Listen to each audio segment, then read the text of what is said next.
This audiobook was created using text-to-speech software. While we aim for perfect pronunciation and clarity, you might notice occasional discrepancies with pacing and pronunciation. We are continually improving to provide the best listening experience. If you notice any major issues, please comment on the video or email me using the details provided in the description below. If you enjoyed this audiobook and want to support more projects like this, please consider becoming a Patreon member. Patrons receive special access to exclusive audiobooks, early access to new releases, and the ability to listen to the MP3 audiobook versions. You can find the link to our Patreon page in the description below. Thank you for choosing this audiobook. Enjoy the story. Chapter 1. Ticket to Trouble. I just love the Nutcracker Ballet, George Fane declared. Opening a copy of the River Heights morning newspaper, she showed her best friend, Nancy Drew, the ad for the ballet.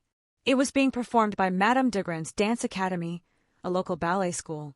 I'm glad we're getting a chance to see the performance this year, George added as she pulled off her lavender ski hat and shook out her short dark curls. Remember when we danced in it? She asked Nancy. I sure do, Nancy said, a smile on her face. It must have been about 8 years ago. Whenever I think of the Nutcracker, all I remember is Bess tripping over a mouse tail and knocking both of us into the Christmas tree. We didn't make very good soldiers, did we? With a chuckle, George folded the newspaper and put it back on the dashboard of Nancy's Mustang. Let's hope Madame Dugran's latest students at the dance school are more dedicated. Nancy gave her shoulder-length blonde hair a toss as she started the blue sports car. The two friends, who were both 18 years old, were heading out of the state park, where they had just finished cross-country skiing. Bess couldn't wait to get away from dance class, remember? Nancy went on. All those arabesques and plies were not her idea of fun. That's for sure, George agreed. Which is why I can't believe my crazy cousin Bess is actually working at Madame Dugran's school today. Nancy gave George a puzzled look. I thought she was shopping for Christmas presents. She's helping sew costumes, George said.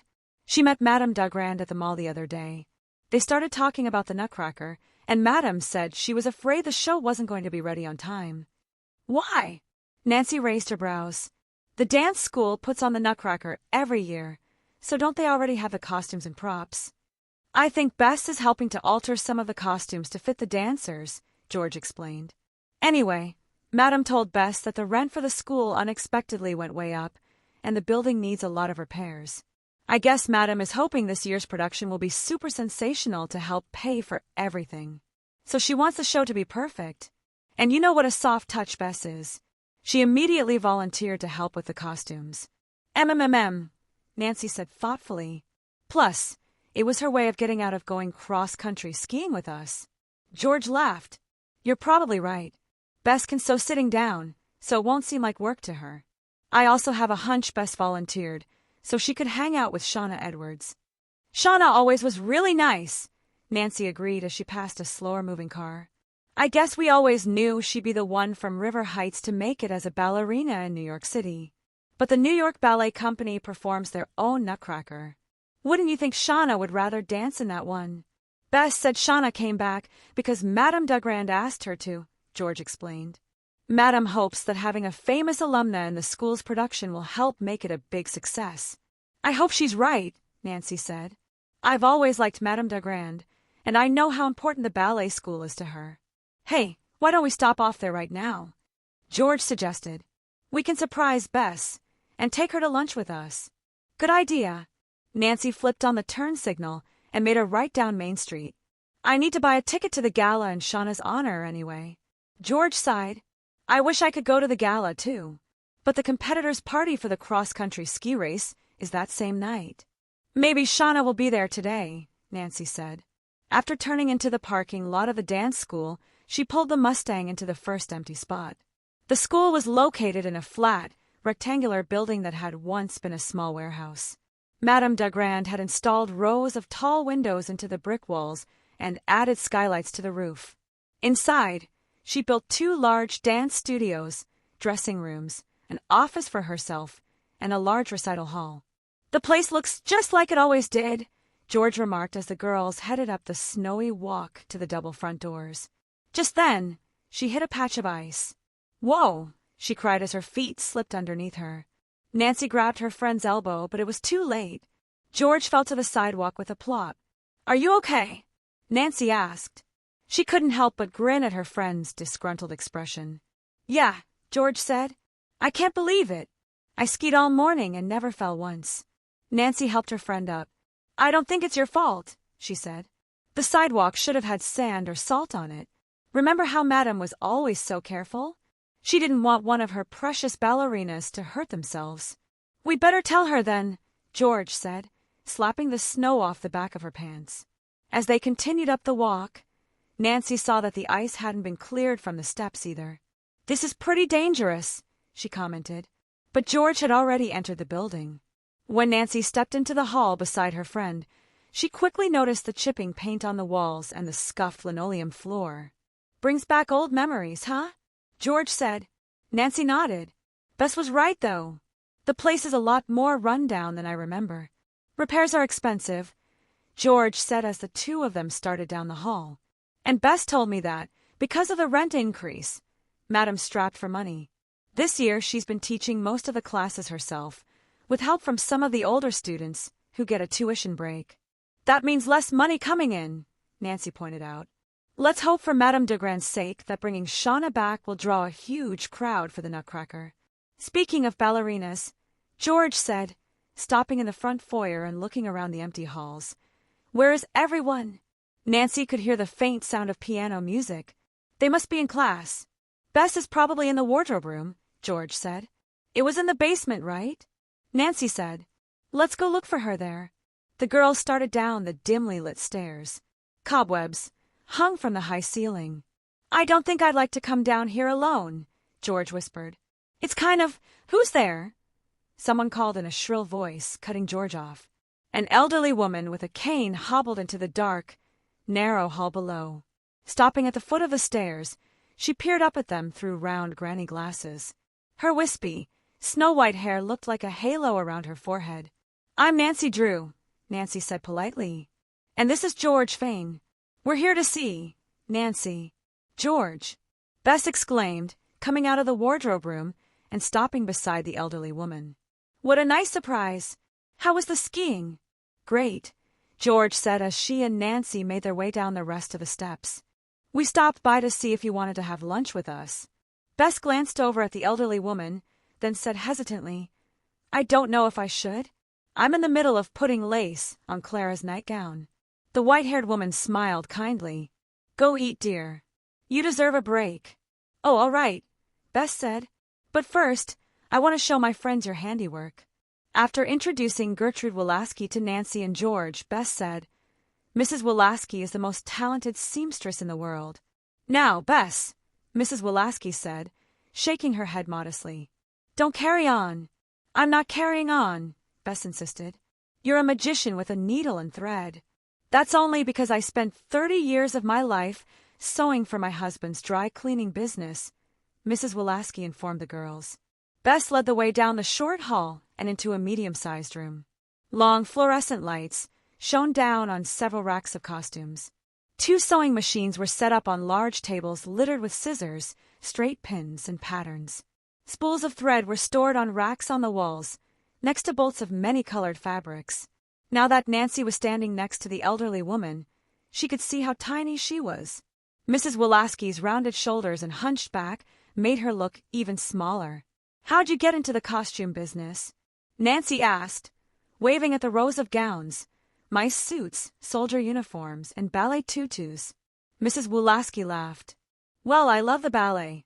About a month ago, I was at a recital here at the school and mentioned to Madame Degrand that I used to sew. And as you know, Madame can be very persuasive. So I volunteered to help with the Nutcracker costumes.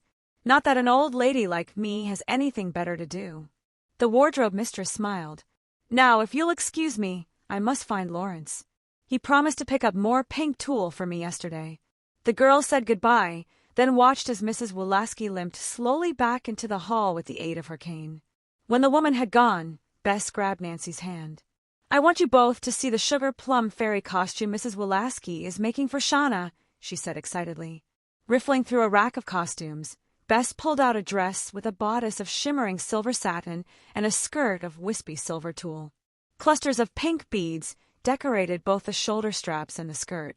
"It's beautiful," Nancy said, touching the gossamer fabric.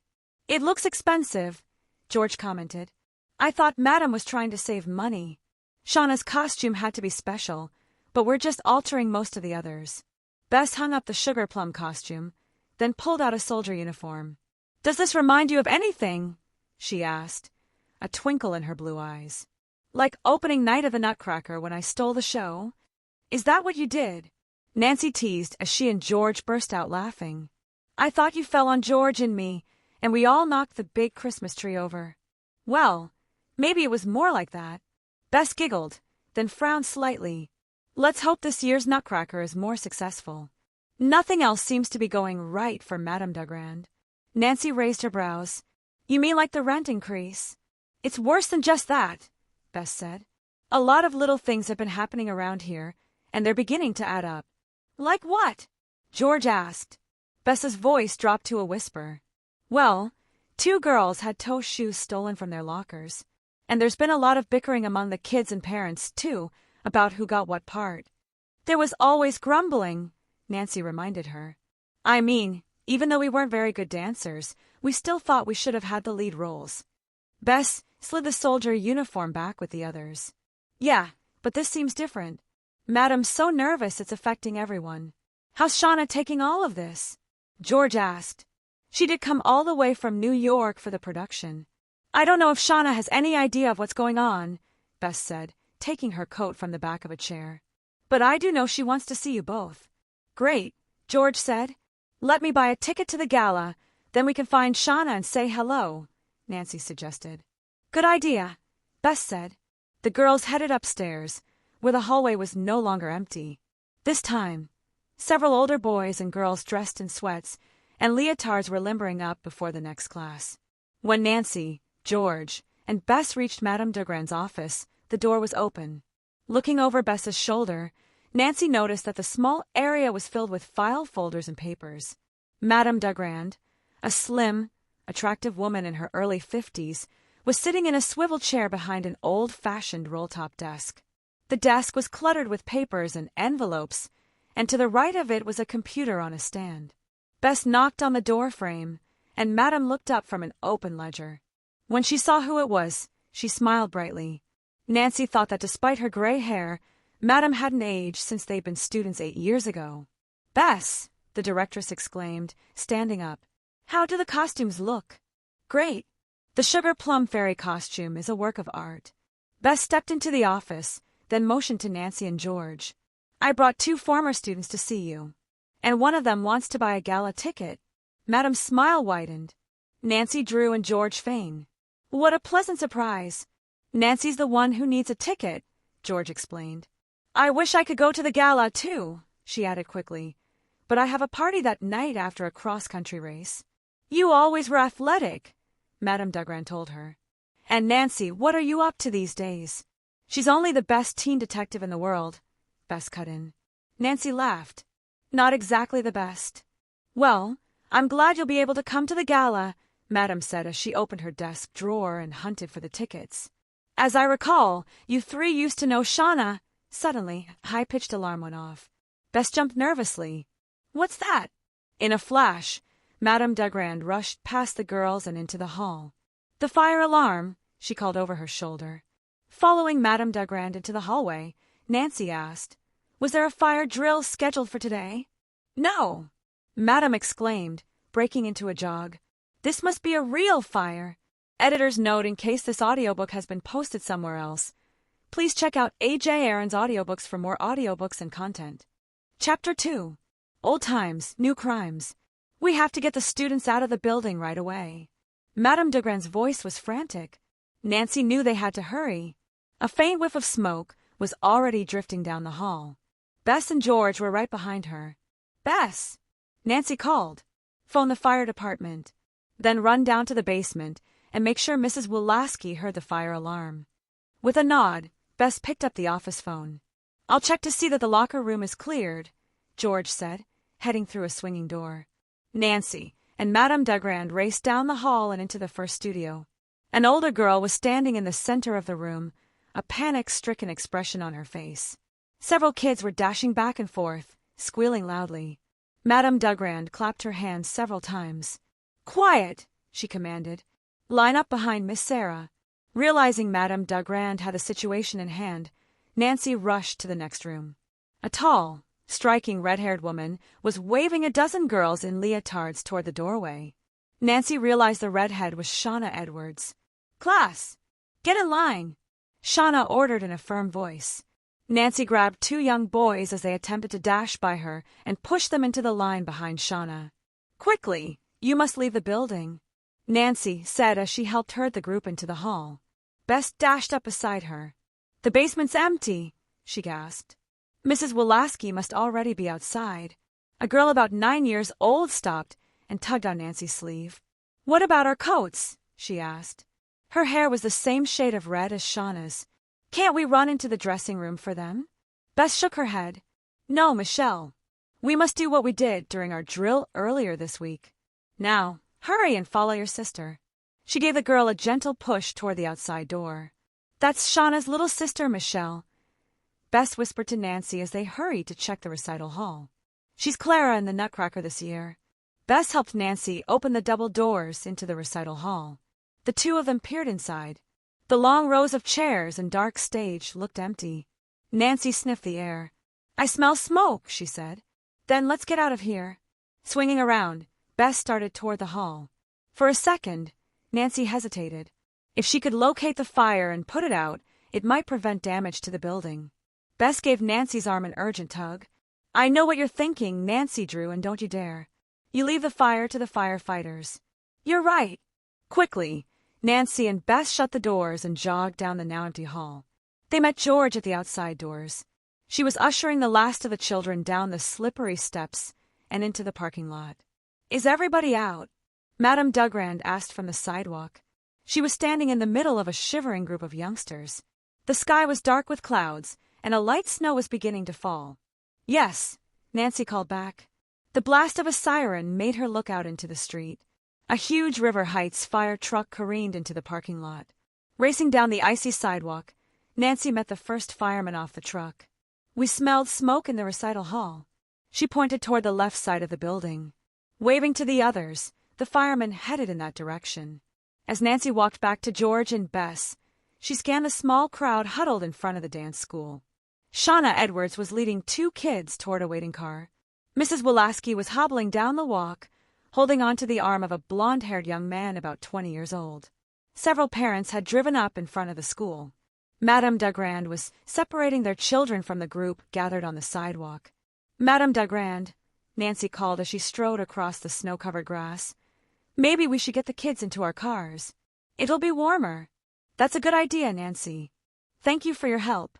Just then a woman wearing a purple warm-up suit pushed past Nancy. A frightened-looking little girl in a leotard and tights clung to her hand. "This fire is the last straw, Alicia," the woman declared to Madame Dugrand. "I quit. You'll have to get someone else to organize the props. And you'll have to replace Tiffany, too. I'm pulling her out of the Nutcracker and the school." With that, the woman spun around, dragging the unhappy little girl after her. Madame Dugrand's face flushed brightly, but she quickly leaned down to a young boy who was clinging to her leg. "Here's something to keep you warm, Patrick," she said as she took off her sweater and wrapped it around his shoulders. When she straightened, she signaled to the blonde-haired young man with a wave of her hand. "Lawrence, unlock the van. We'll put as many students in it as we can." For the next few minutes, Nancy helped Lawrence, George, Bess, and Madame get the children settled in the van and in her Mustang.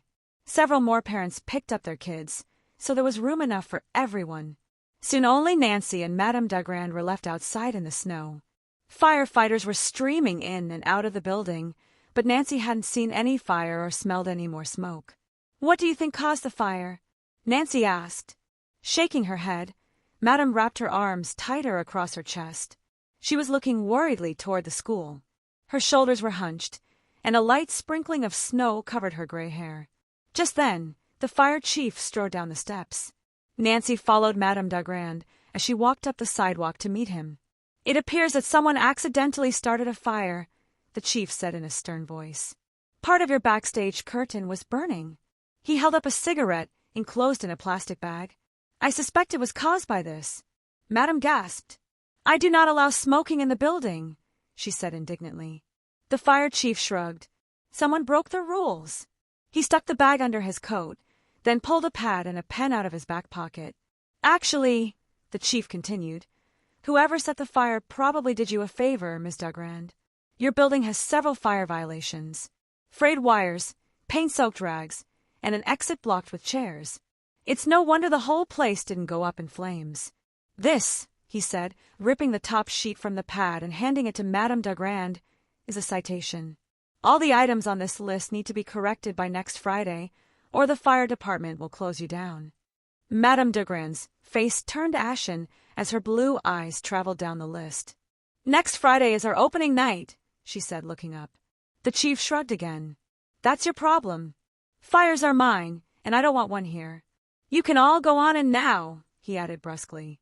Then he turned to his crew and yelled, Let's pack it up, guys. Madame Dugrand didn't move. Her eyes were frozen on the citation in her hand. We'd better get the kids back into the school, Nancy said gently. With a deep sigh, Madame nodded.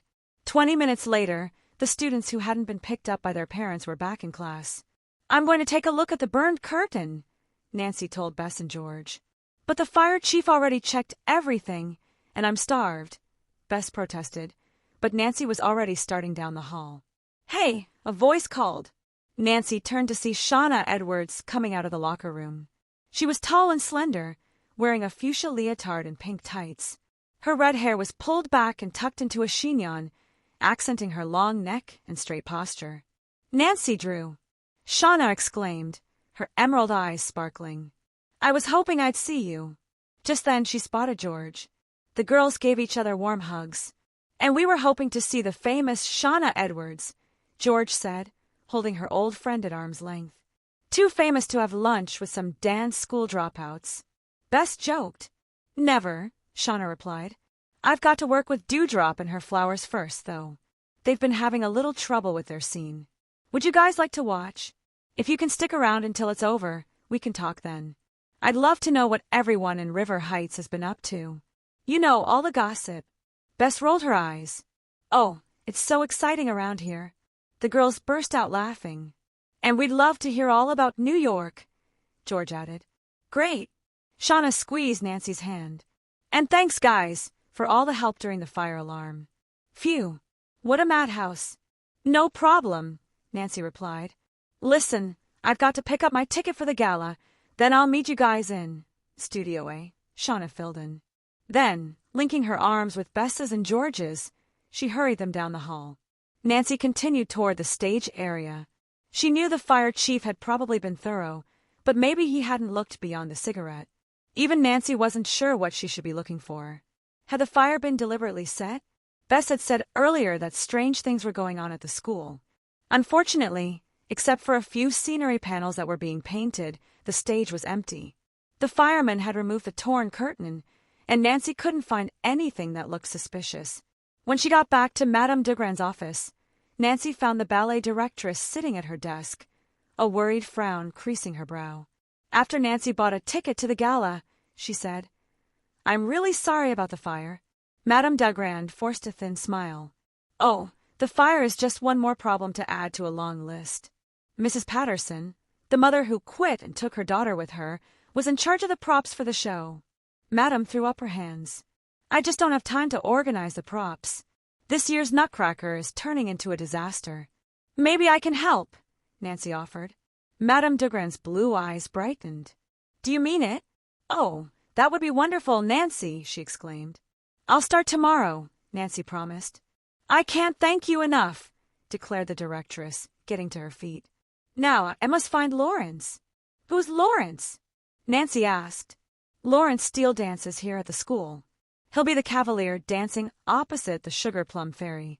He also teaches classes and helps me with the maintenance of the building. He needs to get right to work on correcting those fire code violations. Nancy frowned. That reminds me. Do you know which fire alarm was set off? She asked, following Madame Dugrand into the hallway. The directress nodded. The smoke detector over the stage went off automatically. That didn't sound suspicious, Nancy thought. Maybe she should quit hunting for a mystery. When Nancy reached Studio A, Shauna was standing next to a small, pinch-faced man in his early 20s. He was sitting at a big, black, upright piano, frowning at the sheet of music propped in front of him. In the middle of the bare wooden floor, 9 girls about 16 years old were limbering up. "See that girl over there?" Bess said when Nancy rejoined her and George. The cousins were sitting on a bench in front of a mirrored wall. Skylights brightened the windowless room. "Which one?" Nancy asked as she sat down. "The one with the purple tights." Bess pointed toward a pretty girl with shiny chestnut hair and green eyes. "That's Darcy Edwards." "That's right. There are 3 Edwards sisters," George remarked. "They all look alike." Bess nodded. "And all 3 of them are talented. Darcy's dancing Dewdrop in the Dance of the Flowers." "And who's that?" Nancy asked, nodding toward the piano player. "I didn't see him outside." "That's Roger Lutz, the accompanist," Bess replied. "He only works here part-time. He's still in music school, I think. He's playing piano for Madame to get more experience. Maybe he arrived after the fire alarm." "He looks like a mouse," George said. "He's quiet like one, too," Bess added. "At least, he never talks to anyone. Madame Dagrand likes him, though. She'd been using tapes in her classes, but real music is so much better. Then Roger showed up about a month ago, saying he needed the experience. Plus, he knew Madame had contacts in New York for when he graduated from music school." Just then Shauna looked their way. Nancy waved. Shauna smiled and waved back, then walked over. "You're just in time. The girls and I are going to warm up at the bar." She pointed to the long wooden pole attached to the far wall. "Then we'll put on our toe shoes and do some floor work." "It sounds exciting," Bess gushed. "Believe me, it's work." Shauna chuckled as she gracefully walked to the center of the room. When she clapped her hands, each dancer found a place at the bar. Shauna went to the shorter demonstration bar at the side of the room. She nodded at Roger, and he began playing a slow, dramatic piece. Placing her hand lightly on the bar, Shauna slowly extended her right leg in front of her. "Shauna makes everything look so easy," Nancy whispered, leaning closer to Bess. Her friend giggled. "Only we know how hard it is. I never could get my leg up on that stupid. Oh, no." Bess suddenly gasped. Nancy swung her head around to look at Shauna. The bar had pulled clean away from the wall, crashing down on Shauna's support leg. With a cry of pain, the dancer toppled backward, landing awkwardly on the hard wooden floor. Chapter 3. Partners in Spite. Nancy, Bess, and George raced to the fallen dancer's side. Roger Lutz, the accompanist, reached Shauna first. "Take the other end of the pole," he told the girls in a low voice. Together, the 4 of them lifted the bar off Shauna's ankle. "Are you all right?" Nancy asked, helping Shauna sit up. I think so," Shauna said uncertainly. She probed her ankle with her fingers. "Just bruised," she added, taking a shaky breath. Meanwhile, Shauna's students had formed a half-circle around her. "Can you stand up?" Bess asked. "I'll try," Shauna said. She extended a hand toward Nancy. Roger supported her other elbow, and together they helped Shauna to her feet. As soon as she was standing, all of her students applauded, all except Shauna's sister, Darcy, Nancy noticed. Darcy's arms remained folded across her chest. Then she turned abruptly and went back to the other bar. Nancy was puzzled. She would have thought Shauna's sister would be the most concerned. "Careful, Shauna," one of the other students said. "You don't want to pull a tighten muscle." "You're right, April," Shauna agreed. She was still holding on to Nancy's arm, her weight off her bruised leg. "I think I'd better reschedule this class for later. You girls can go. I'll post the new time after I talk to Madame Dagrand." "What about me?" Roger said in a sulky voice. "I may not be available later." Nancy looked up at him. He had thin, brown hair, and a sparse mustache dusted his upper lip. George was right, Nancy thought. He really did look like a mouse. "I understand," Shauna said, nodding. "I'll just have to use a tape, if that's the case." "Fine," Roger grunted. Not bothering to hide his annoyance, he returned to the piano and quickly gathered up his music. The other students were already collecting the dance bags, leg warmers, towels, and shawls that they'd left scattered about the room. "What's his problem?" George asked Shauna when Roger and the students had left. She and Nancy were helping Shauna over to the bench. "The same problem everyone else around here has," Shauna replied, limping awkwardly. Madam calls it pre-performance jitters, Bess explained as Shauna sat down. Shauna shook her head. I'm afraid it's more than that, Bess. I've been in quite a few shows both here and in New York. Things can get pretty tense before a performance, all right, but I've never experienced anything like this. I guess the fire didn't help, George said. And the bar falling like that was kind of strange. But when things get run down, as they have in this place, accidents do happen. That might explain the falling ballet bar, George, Nancy said, but it doesn't explain the stealing Bess mentioned. Stealing? Shauna's brows raised. I hadn't heard about that. 2 days ago, Tiffany Patterson's toe shoes disappeared, then Maria Ramirez's tutu, Bess explained. So that's why Mrs. Patterson was so mad, Nancy said thoughtfully. She told Madame Dagrand that the fire was the last straw. Then she quit as the prop manager, and she also withdrew Tiffany from the school. Oh no! Bess exclaimed. That's the 3rd student this week. She sighed. Mrs. Wolaski said the parents didn't think the level of professionalism was high enough. With Mrs. Patterson gone, who'll be in charge of props? Shauna asked. Nancy grinned. Me. And I'm sure my good friend George will help when she's not training for her race. Nancy threw an arm around George's shoulders, and all 3 girls looked at George expectantly. Okay, George said with a laugh. You guys would probably toss me into a snowdrift if I said no.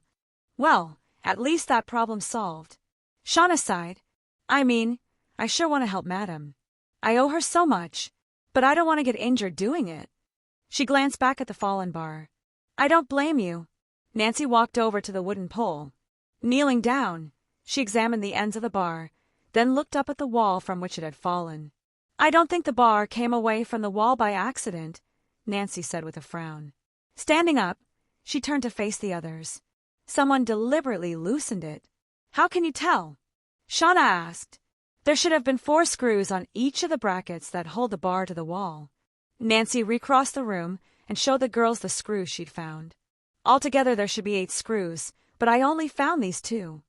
Maybe the others rolled away or something, Bess suggested. Nancy shook her head. 1 or 2 screws might roll away, but not 6. Someone removed most of them, knowing that the remaining ones couldn't support a dancer's weight. Are you saying someone tried to hurt me on purpose? Shauna asked, her eyes wide with disbelief. Nancy shook her head. I don't know. Were you the only teacher using Studio A today? Shauna thought for a moment, then nodded slowly. I think so. Maybe the fire and the falling bar are related, George said. Someone set the fire, and when the place was empty, they sneaked in and unscrewed the screws. But who would do that? Bess asked. And why? It doesn't make sense, Shauna added, rubbing her ankle. Why would someone want to hurt me? I don't know, Nancy admitted, but I intend to find out. Shauna looked relieved. Thanks, Nancy. I'm sure you can do it. Even in New York, I remember reading about one of the cases you solved. Just remember, though, that my being on this case is strictly unofficial, Nancy cautioned everyone. Madame Dagrand has enough on her mind. I don't want her thinking she has a case of serious crime on her hands, too. And there might not be anything going on here after all. Slowly, Shauna got to her feet. Well, I'd better put some ice on this. I'm afraid I'm going to have to pass on lunch. Do you want some help? Bess asked. But Shauna shook her head as she walked slowly to the piano to get her shawl and leg warmers.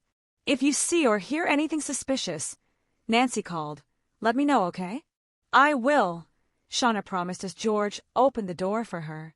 Shauna said goodbye, then hobbled down the hall and into the locker room. Her leg looks really sore, Bess said in a concerned voice. I hope she's okay. And I hope this doesn't sound callous, George said. But if I don't eat soon, I may not be okay. Bess grinned. Now you're talking, George.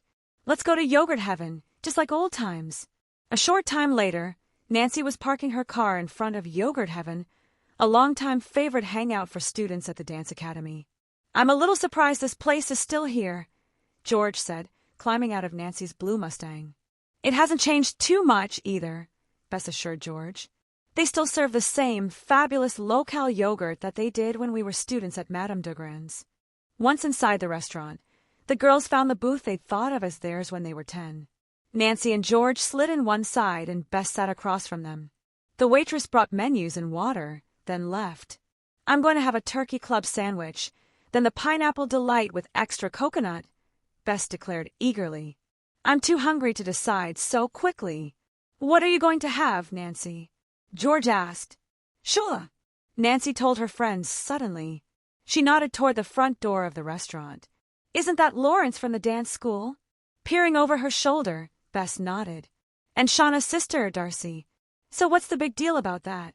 George asked in a low voice. Nothing, I guess, Nancy replied. But did you guys see how funny Darcy acted after Shauna fell? It looked as if she couldn't have cared less. Yeah, I noticed, George said. Are Darcy and Lawrence going together? She asked Bess. I don't know, Bess replied.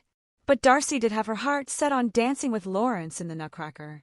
She wanted to be the sugar plum fairy, but then Madame asked Shauna to come back to dance the part. So Lawrence is partnering Shauna now instead of Darcy, Nancy said thoughtfully. No wonder she gave her sister such a dirty look. I can see why Darcy might be upset about the change, George said. But I'd think Lawrence would be thrilled to have such a great dancer for his partner. Bess leaned closer. Oh, Lawrence has a grudge against Shauna, too. Mrs. Wolaski told me he was supposed to choreograph all the big dance scenes. But when Shauna came back, Madame split the scenes between Shauna and him. He was not happy. Nancy looked back at the couple. Darcy was standing awfully close to Lawrence, and his arm was casually around her shoulders. He had blonde curly hair and a great dancer's build. I'd say Lawrence was at least a couple of years older than Darcy, Bess commented. George and Nancy agreed. Just then, the two dancers started down the aisle toward them. Quickly, Nancy stuck the menu in front of her face. George and Bess did the same. After picking up 2 sundaes at the counter, Lawrence and Darcy took the booth directly behind the girls. They were close enough for Nancy to hear their conversation. You should have seen it, Lawrence, Darcy said delightedly. 1 minute Miss High and Mighty Shauna was up there showing off for everyone, and the next moment she was flat on the floor. It was a total wipeout. Lawrence laughed. That's just what Shauna needs to bring her back down to earth. I wish I'd been there to see it. Maybe another little accident might convince Shauna to go back to New York where she belongs, Darcy suggested. I don't know, Lawrence said slowly. He paused, as if he might say something more. Holding her breath, Nancy leaned closer toward their booth. She didn't want to miss a word. I have a feeling it will probably take more than just a little accident to get rid of that sister of yours, Lawrence continued. And knowing you, Darcy, you're just the person to think of one. Chapter 4. Accidents will happen. Bess's eyebrows shot up. That sounds like a threat, she whispered excitedly. Nancy nodded and put her finger to her lips. It definitely seemed as if Darcy Edwards could have played a part in her sister's accident. But why? Was she that angry because Shauna had gotten the role of the sugar plum fairy? Nancy remembered that Mr. and Mrs. Edwards had been very ambitious for their 3 daughters. Maybe they pushed too hard, and the girls had ended up competing with one another. Nancy's thoughts were interrupted when the waitress asked, "What will you ladies have?" While Bess and George ordered, Nancy listened to Lawrence and Darcy discuss Darcy's part in the Nutcracker. Darcy didn't sound happy about being Dewdrop at all. Once Darcy and Lawrence were gone and Nancy had ordered her food, she said, "I guess Darcy is pretty angry at her sister." "Angry!" Bess exclaimed. "Isn't that sort of an understatement? Darcy and Lawrence both want to get rid of Shauna." Neither of them actually admitted removing the screws from the demonstration bar, George pointed out. Nancy nodded. George is right. The only thing we know for sure is that Darcy and Lawrence both have reasons why they're angry at Shauna, she said. That's not exactly a crime. But, pausing, she tapped her spoon on the table in thought. But what? George prompted. Nancy pointed the spoon at George. But if I were Darcy and Lawrence, I'd be pretty mad at Madame Dagrand too. After all, she's the one who asked Shauna to come back. Mad enough that they'd try to ruin the school. George asked. That seems kind of drastic. Bess shook her head. We'd better warn Shauna about those too. Not yet, Nancy cautioned. We have to be careful. After all, Darcy is Shauna's sister. Still, I think we should keep our eyes on Darcy and Lawrence, Bess said emphatically. I agree, Nancy said. And now that George and I are in charge of props, tomorrow we'll be at the dance academy to do just that. It was snowing Friday morning when Nancy parked her Mustang in front of the dance school. "It looks as though George is going to have great snow for skiing this morning," Nancy said to Bess, tossing her keys into her shoulder bag as they got out of the car. George was meeting them at the dance school just before lunch. With a shiver, Bess brushed away the snowflakes that had landed on her nose. "George can have her skiing. Me, I'd rather be in a nice warm room." Nancy laughed as the two of them carefully made their way up the still icy walk. When they entered the dance school, Bess glanced at her watch. "It's 9 o'clock now.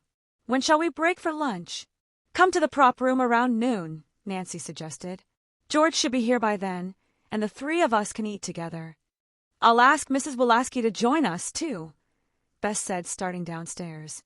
"I think she's kind of lonely since her husband died last year." "Okay. See you then." Waving goodbye, Nancy headed down the main hall. The prop room was on the left-hand side, directly across from Studio A. Flicking on the lights, Nancy glanced around the large room. Boxes of every size and description littered the concrete floor. Some of them were stacked to the metal support beams that crisscrossed the ceiling. The unfinished room, with its brick walls and no windows, still looked like an old warehouse. The place was cold, dusty, and damp. Shivering, Nancy wrapped her coat tighter around her. She had no idea where to begin, and from the looks of things, Mrs. Patterson hadn't either. In addition to the boxes, the room was filled with larger props, everything from pieces of furniture to pink flamingos and even a bicycle. Nancy had almost decided to ask Madame Dogrand for help when she spotted what looked like a list taped to the wall. Nancy wove her way around several painted panels that had fallen to the floor and checked the list.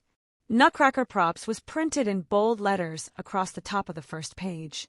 Many of the things on the list had been checked off. "I hope that means they're accounted for," Nancy muttered to herself. Reading carefully through the entire list, she began to verify the checked items. Behind a stack of wood, she found the toy cannon that the soldiers would fire at the mice during their battle scene. And in the corner was the sled little Clara, and her prince would ride to reach the land of sweets. Next on the list, Mrs. Patterson had checked off the Christmas tree ornaments. Nancy looked at one stack of boxes. The ornaments could be in any of these, she thought. She carefully opened the boxes one by one, finding all kinds of props, tambourines, dolls, wrapped Christmas presents, as well as cans of paint and brushes. But she couldn't find any ornaments. Nancy knew they were important. Without them, the Christmas tree in the party scene would look very bare. Nancy let out a frustrated sigh. "Great," she thought. "First day on the job, and I'm already missing something." Then she spied the back door that led to the recital hall stage. Maybe Mrs. Patterson had put the ornaments on stage already. As she walked across the room, Nancy wiped her dirty hands on her jeans, then opened the door.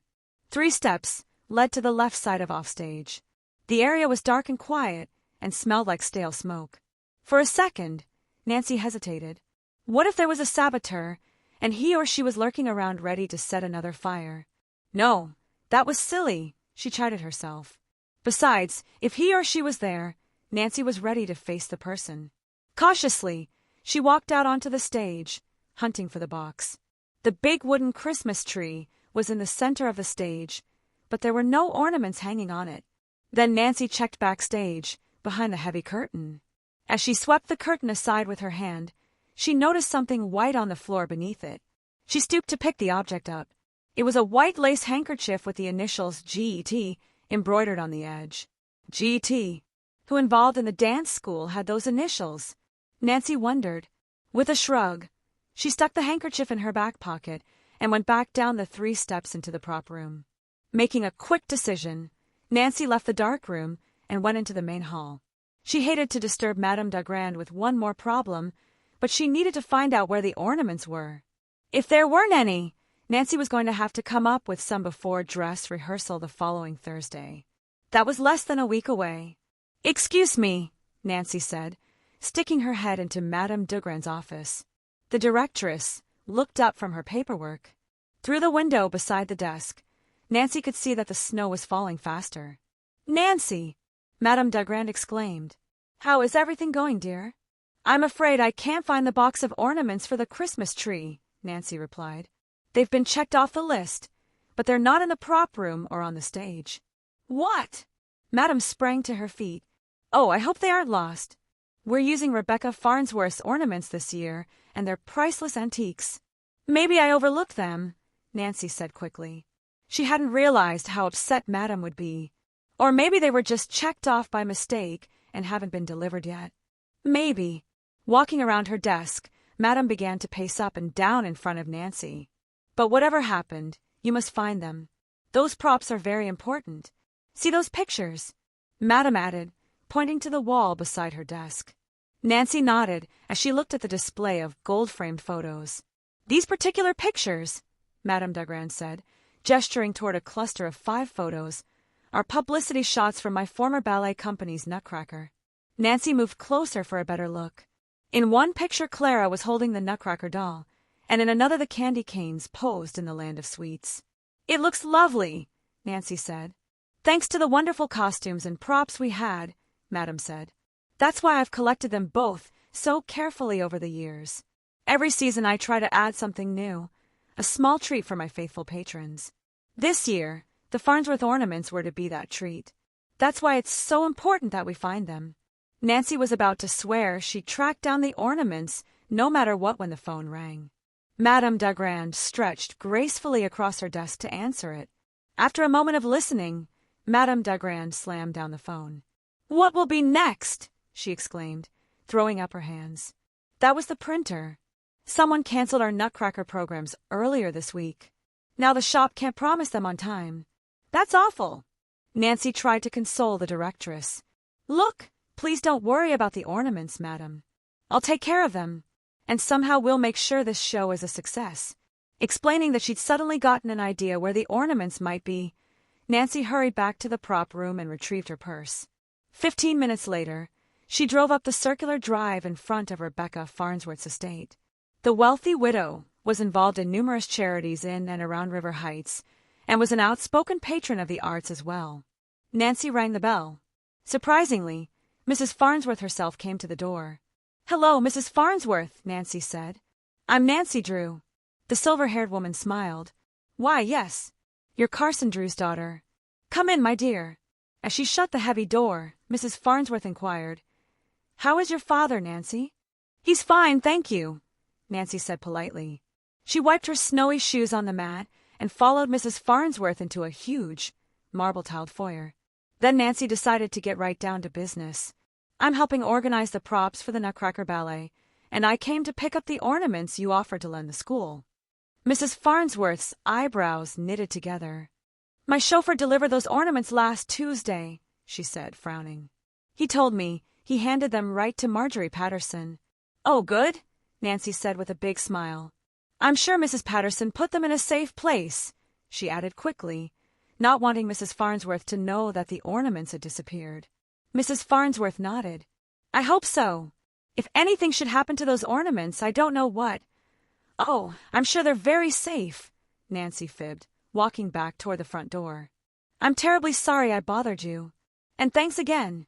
She let herself out before Mrs. Farnsworth could say anything more. Nancy pulled into the dance academy, lot just as George drove up. Am I ever glad to see you? Nancy said. What's up? George asked. You look worried. As the girls walked to the entrance, Nancy filled George in on the missing ornaments. And all this means if Mrs. Patterson doesn't have them, we're in big trouble, Nancy concluded. Using the pay phone in the hall, Nancy called the Pattersons' house. Mrs. Patterson's answer made Nancy's heart sink. She said they're in the box inside the sled, Nancy told George when she'd hung up. But there isn't any box in the sled. George took off her coat and started down the hall. Maybe you just overlooked it, she called over her shoulder. An hour later, there were still no ornaments in sight. This is just great, Nancy said with a sigh as she sat back on her heels. George was kneeling beside her. The two of them were surrounded by open boxes full of props. I have a hunch that whoever canceled the programs took the ornaments too, Nancy said. George shook her head. Probably the same person who set off the fire alarm and loosened the demonstration bar in Studio A. It does seem as if all these disasters are happening too close together not to be related, Nancy said. You still think it could be Lawrence and Darcy? Nancy sighed again. I wish I knew. Just then, the girls heard tinkly Nutcracker music floating through the prop room's open door. Maybe we should take a break, George said. With a nod, Nancy stood up. You read my mind. When they reached Studio A, Nancy slowly opened the door. Lawrence and Shauna were alone in the studio. A tape recorder on the piano was playing music from the dance of the Sugar Plum Fairy. As Nancy watched the two dancers, she almost forgot the harsh words she'd overheard Lawrence utter about Shauna at Yogurt Heaven. The two dancers were rehearsing the romantic pas de deux from the Nutcracker. Shauna was supported against Lawrence's arm. Dipping back, she arched her arms gracefully over her head. Then Lawrence spun Shauna around, and with both hands on her waist, began to lift her high into the air. But the romantic mood disappeared when Lawrence suddenly lost his balance. Shauna sailed backward over his head, a look of horror on her face. Chapter 5. Dangerous Playthings. Shauna screamed as she flew over Lawrence's head toward the wooden floor. Oh no! George gasped, rushing with Nancy into the studio. At the last second, Lawrence lurched forward and pulled Shauna down to his shoulders. Her weight threw him sideways and he staggered. Then, finally getting his balance, he lowered her in front of him, setting her awkwardly on her feet. Are you all right? He said. Lawrence's face was flushed, and his eyes were full of concern. Angrily, Shauna pulled away from him. You klutz! I could have broken my neck. Nancy and George stopped short. Nancy was close enough to see Lawrence's expression of concern turn into one of startled annoyance. If that's all the thanks I get for saving you, maybe I should have dropped you, Lawrence retorted. Saving me? That's a laugh, Shauna declared. Nancy and George are witnesses to the fact that you deliberately dropped me. Right. Hands on her hips, Shauna turned toward the two girls. Witness to what? Lawrence laughed sarcastically before Nancy or George could answer. To your own clumsiness. Who are these two friends of yours, anyway? And why are they hanging around the school like they belong here? Leave them out of this, Shauna snapped. Taking a step toward Lawrence, she poked him in the chest with her index finger. You're just trying to avoid the fact that your hands weren't in the right place on my waist. No way. Lawrence moved closer, towering over Shauna. You were wiggling like a nervous worm. I couldn't balance you right. For a moment, the two dancers glared at each other. Nancy could feel the tension between them. She didn't dare say anything, especially when she had no idea what had caused the near accident. I think we both know what the solution to all of this is, Lawrence said in a low voice. Get yourself a new partner, one you can blame all your mistakes on. Then he turned and started toward the door. You know there's no one else around who can partner me, Shauna yelled after him. So we'll just have to simplify the choreography for you. For me. Lawrence halted. Give it up, Shauna. This whole thing was your own fault. Your timing was off. You're not nearly as good as you think you are. Both your sisters can dance circles around you, even Michelle. Darcy should be dancing the Sugar Plum Fairy role, and you know it. With that, Lawrence pushed his way through the doors and stormed out of the studio. Pompous jerk, Shauna muttered as she sat down on the wooden floor. Ripping off her satin-toe shoes, she flung them after him. He makes me so mad, she declared, tearing the lambswool padding from her toes and throwing it after her shoes. Nancy had never seen Shauna so worked up. Maybe the tense atmosphere at the Ballet Academy was getting to everyone. Don't you two get along? Nancy asked in a teasing voice, hoping to break the tension. Shauna gave Nancy a wry grin. That's an understatement, she said with a sigh. Actually, we used to be friends. I mean, before I got an audition with the New York Ballet Company, and he didn't. Jealousy again, George remarked to Nancy in a low voice. Then she picked up Shauna's toe shoes and handed them to her. Nancy replied, thinking of Darcy. Shauna walked over to the piano and punched off the tape recorder. The romantic Nutcracker music stopped. Then she gathered up her sweats and shawl. Finally, she said, You know, Lawrence thinks I could arrange an audition for him with the New York Ballet Company if I really wanted to. But I'm just a member of the corps de ballet right now, which means I'm not much more important than a piece of scenery. Lawrence doesn't understand that I have no say in who gets to audition and who doesn't. Wearily, Shauna slumped onto the piano bench. Would you arrange an audition for Lawrence if you could? Nancy pressed. Shauna shook her head as she tucked her toe shoes into her dance bag. Then she bent down to slip on her sweats. No, he needs to do that himself. Lawrence has to have more confidence in his own abilities. It's the only way he'll make it in New York. The competition is cutthroat, and you got to be able to deal with it on your own. Do you think Lawrence knows how you feel? Nancy asked. I know he knows, because I told him, Shauna said. Someone had to. He's fooling himself if he thinks a recommendation from me would make a difference. Blaming me is just a cop-out. Makes sense, George said, nodding. Do you think Lawrence was mad enough to have taken screws out of the demonstration bar so you'd fall? No way. Shauna tucked an errant wisp of flame-red hair back in her loosened chignon and shook her head emphatically. But then her green eyes took on a faraway look. At least I'd hate to think he'd do something like that, she said finally. Not to me. While Shauna was talking, Nancy walked over to the studio doors and peered into the hall. She wanted to make sure no one was listening to them. When she returned, she sat down next to Shauna on the bench. Maybe we'd better tell you about the other things that have happened, Nancy said in a low voice. Then she and George told her about the missing antique ornaments and the cancelled programs. Poor Madame Dagrand, Shauna murmured when Nancy had finished. But what could those things have to do with the demonstration bar falling, or with Lawrence almost dropping me?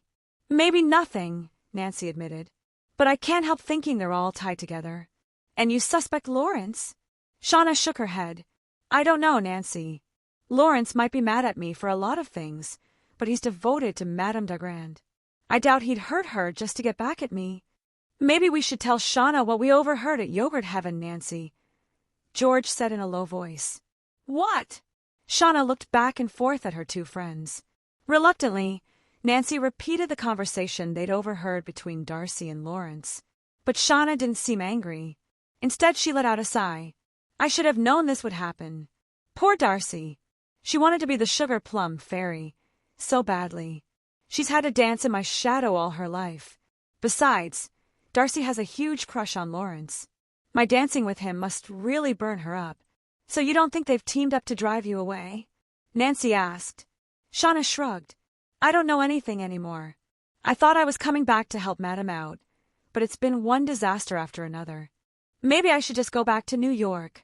No way, George said firmly. Look at all the help you've given the other dancers. Madame needs you. Maybe. Shauna stood up.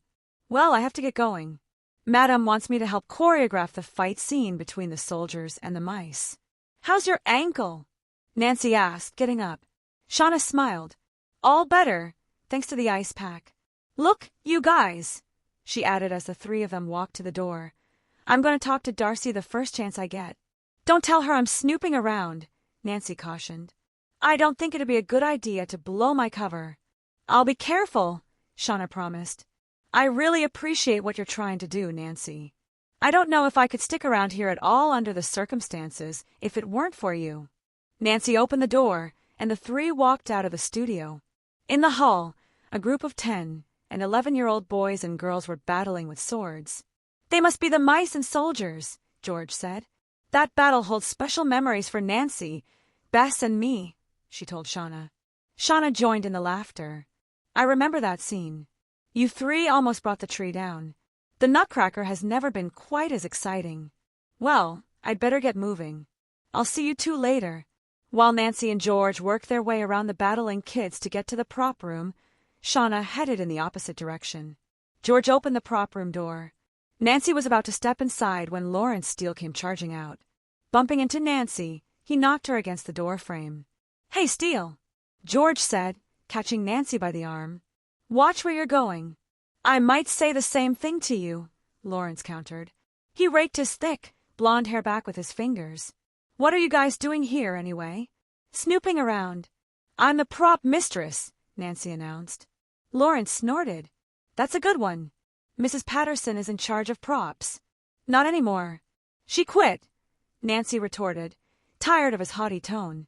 So what were you doing in the prop room? Lawrence hesitated, then shrugged. I was looking for the Mouse King headpiece. They need it for rehearsal.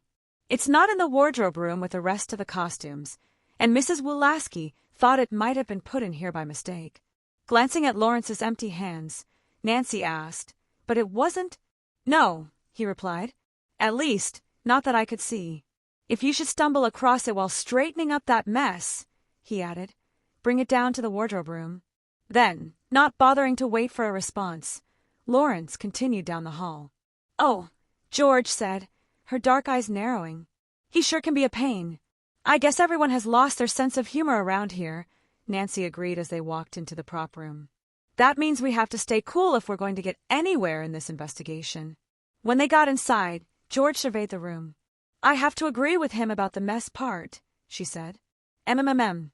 And before we leave this afternoon, I have to make sure those ornaments aren't here," Nancy told George. Nodding toward a stack of boxes on the other side of the prop room, she added, "I'll check those last boxes over there. Maybe you can start tagging scenery." Taking a pad of paper and a magic marker, George walked over to a pair of large, white pillars. She gave one of them a little push. "They look like heavy wood," she said with a smile, "but they're just lightweight papier-mâché. They must be for the land of sweets." Nancy nodded. "Maybe we should move them out of the way, so I can reach those other boxes." She walked over to help George. "I'll push from behind," George suggested. "You stay in front and keep it from falling forward." The girls were able to move the pillar about a foot before it began to topple. "Be careful," Nancy said. "We don't want it to fall over." As she and George steadied the pillar, Nancy looked up. The ceiling was so dark, she couldn't see very well. But when she stepped back, she saw something that startled her. Perched on the top of the pillar was a wooden doll. It grinned down at her with a sinister smile. "George, stop!" Nancy cried as a 3-foot-tall doll began to teeter on the edge of the pillar. But Nancy's warning came too late. The doll toppled from the column, heading straight for George's head. Chapter 6. Staged for Trouble. Nancy grabbed George by the hand and pulled her sideways. The wooden doll crashed to the floor at the base of the pillar, missing George's head by an inch. Losing her balance, George fell backward, landing on her rear in the floor of the sled. "George!" Nancy hurried to her friend. "Are you all right?" "I'm fine," George assured Nancy. Then she nodded toward the grinning doll, which was now lying on the floor, its head at an odd angle. "But I'm afraid he's not." Nancy looked over at the fallen doll. "It's the Nutcracker," Nancy said. "You know, the toy that Clara's godfather gives her in the first act." She bent down to pick up the doll's head. The brightly painted face with its smiling mouthful of teeth looked even more sinister without its body. "Looks as if we're going to have to get another one, doesn't it?" George said. Suddenly, the prop room door flew open. "What's going on in here?" It was Lawrence, followed by several young dancers, some in soldier costumes, others in tutus. Nancy recognized Michelle Edwards, Shauna's 10-year-old sister, who was playing the part of Clara. "Nothing," Nancy said, looking pointedly at Lawrence. "We're just trying to find all the props." "My Nutcracker!" Michelle wailed when she saw the broken head in Nancy's hands. "Oh, great," Lawrence grumbled as he stepped toward the pillar. "One more thing around here to fix." Stooping, he picked up the doll's body and studied it. Nancy thought Lawrence seemed more annoyed than surprised. He had just been in the prop room. Had he booby-trapped the pillar, hoping to scare or even hurt Nancy or George? "Can you fix it, Lawrence?" Michelle asked anxiously. Lawrence stood up. "Sure." He smiled and patted Michelle's head.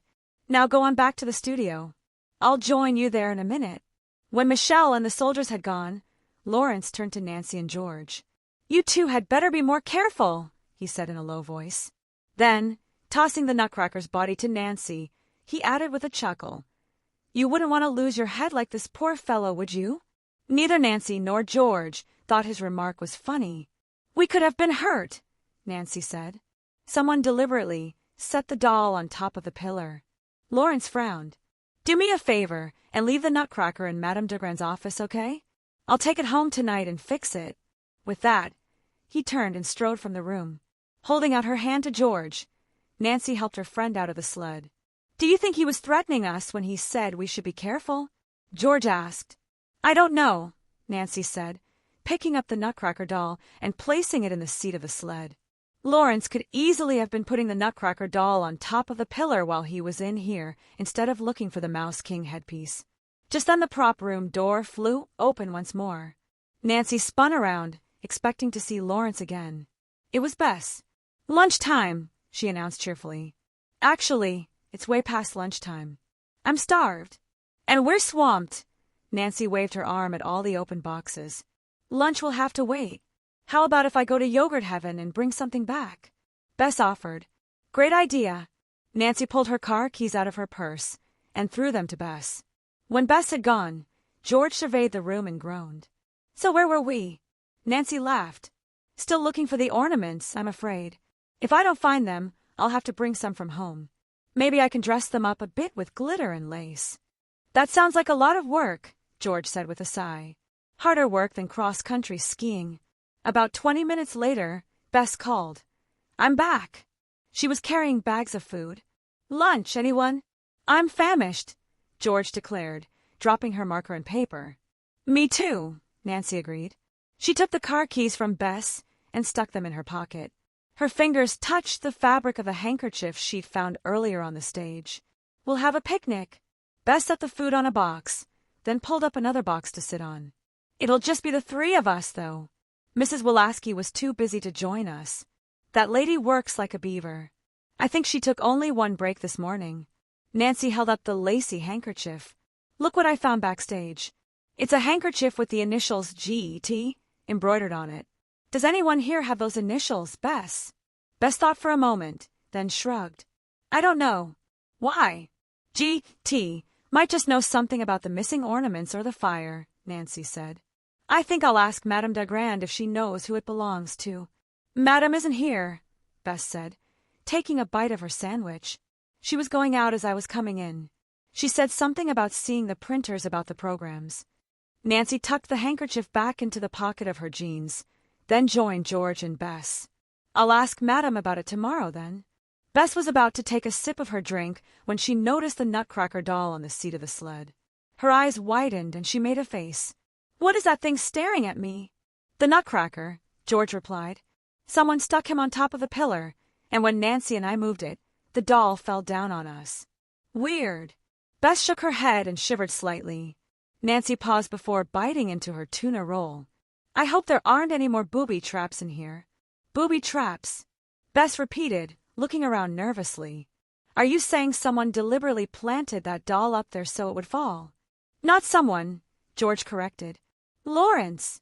We don't know that for sure, George, Nancy cautioned. Who knows? It could be G.T., whoever that is. Standing up, Bess moved her box closer to Nancy's. I think I've lost my appetite, she said. Or maybe it's the way that thing is watching me, she added, glancing over at the Nutcracker. George started to giggle. It's just a doll, Bess. Reaching into the sled, she turned the Nutcracker head over so its face was hidden. Even Nancy had to admit she was glad the Nutcracker was no longer looking at them. Nancy and Bess arrived early at the dance school on Saturday morning. Bess headed straight for the wardrobe room. Nancy took the box of ornaments she'd found in her attic at home to the prop room. The ornaments wouldn't exactly pass for antiques, but with a little dressing up, they'd work fine. Setting down the box, Nancy went back down the hall to talk to Madame Dagrand. Come in, Madame called when Nancy knocked on her office door. The directress was sitting at her desk, a bright smile on her face. I have good news, Nancy. The programs will be ready Wednesday morning after all. Now I can relax and have a good time at the gala tonight. She sounded so happy and relieved that Nancy decided not to mention Mrs. Farnsworth's missing ornaments until after the party. I'm looking forward to the gala, too, Nancy told the directress. Madame stood up.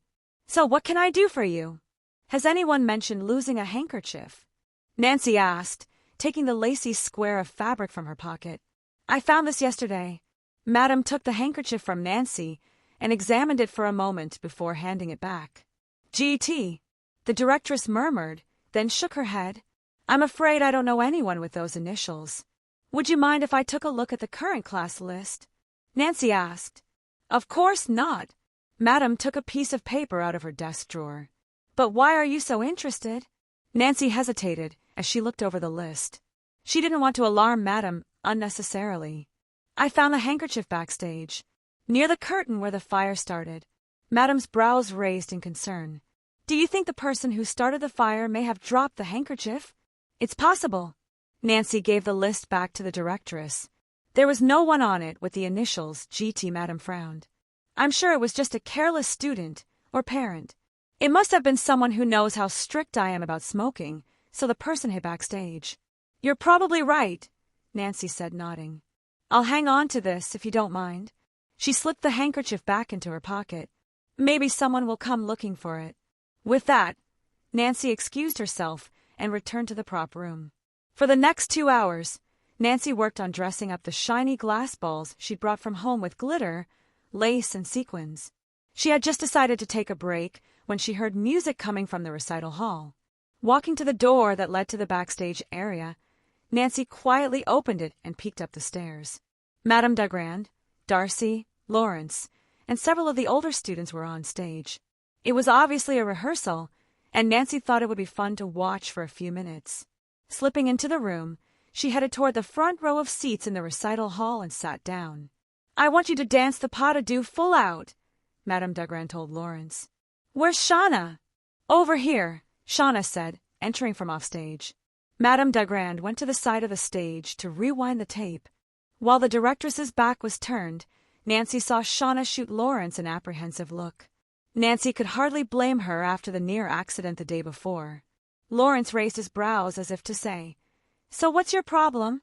Immediately, Shauna's apprehensive look turned into an icy glare. Nancy looked around for Darcy. Shauna's younger sister had melted into the shadows of the backstage curtain. The other students were talking quietly, but Darcy stood with folded arms, her green eyes riveted on Lawrence and Shauna.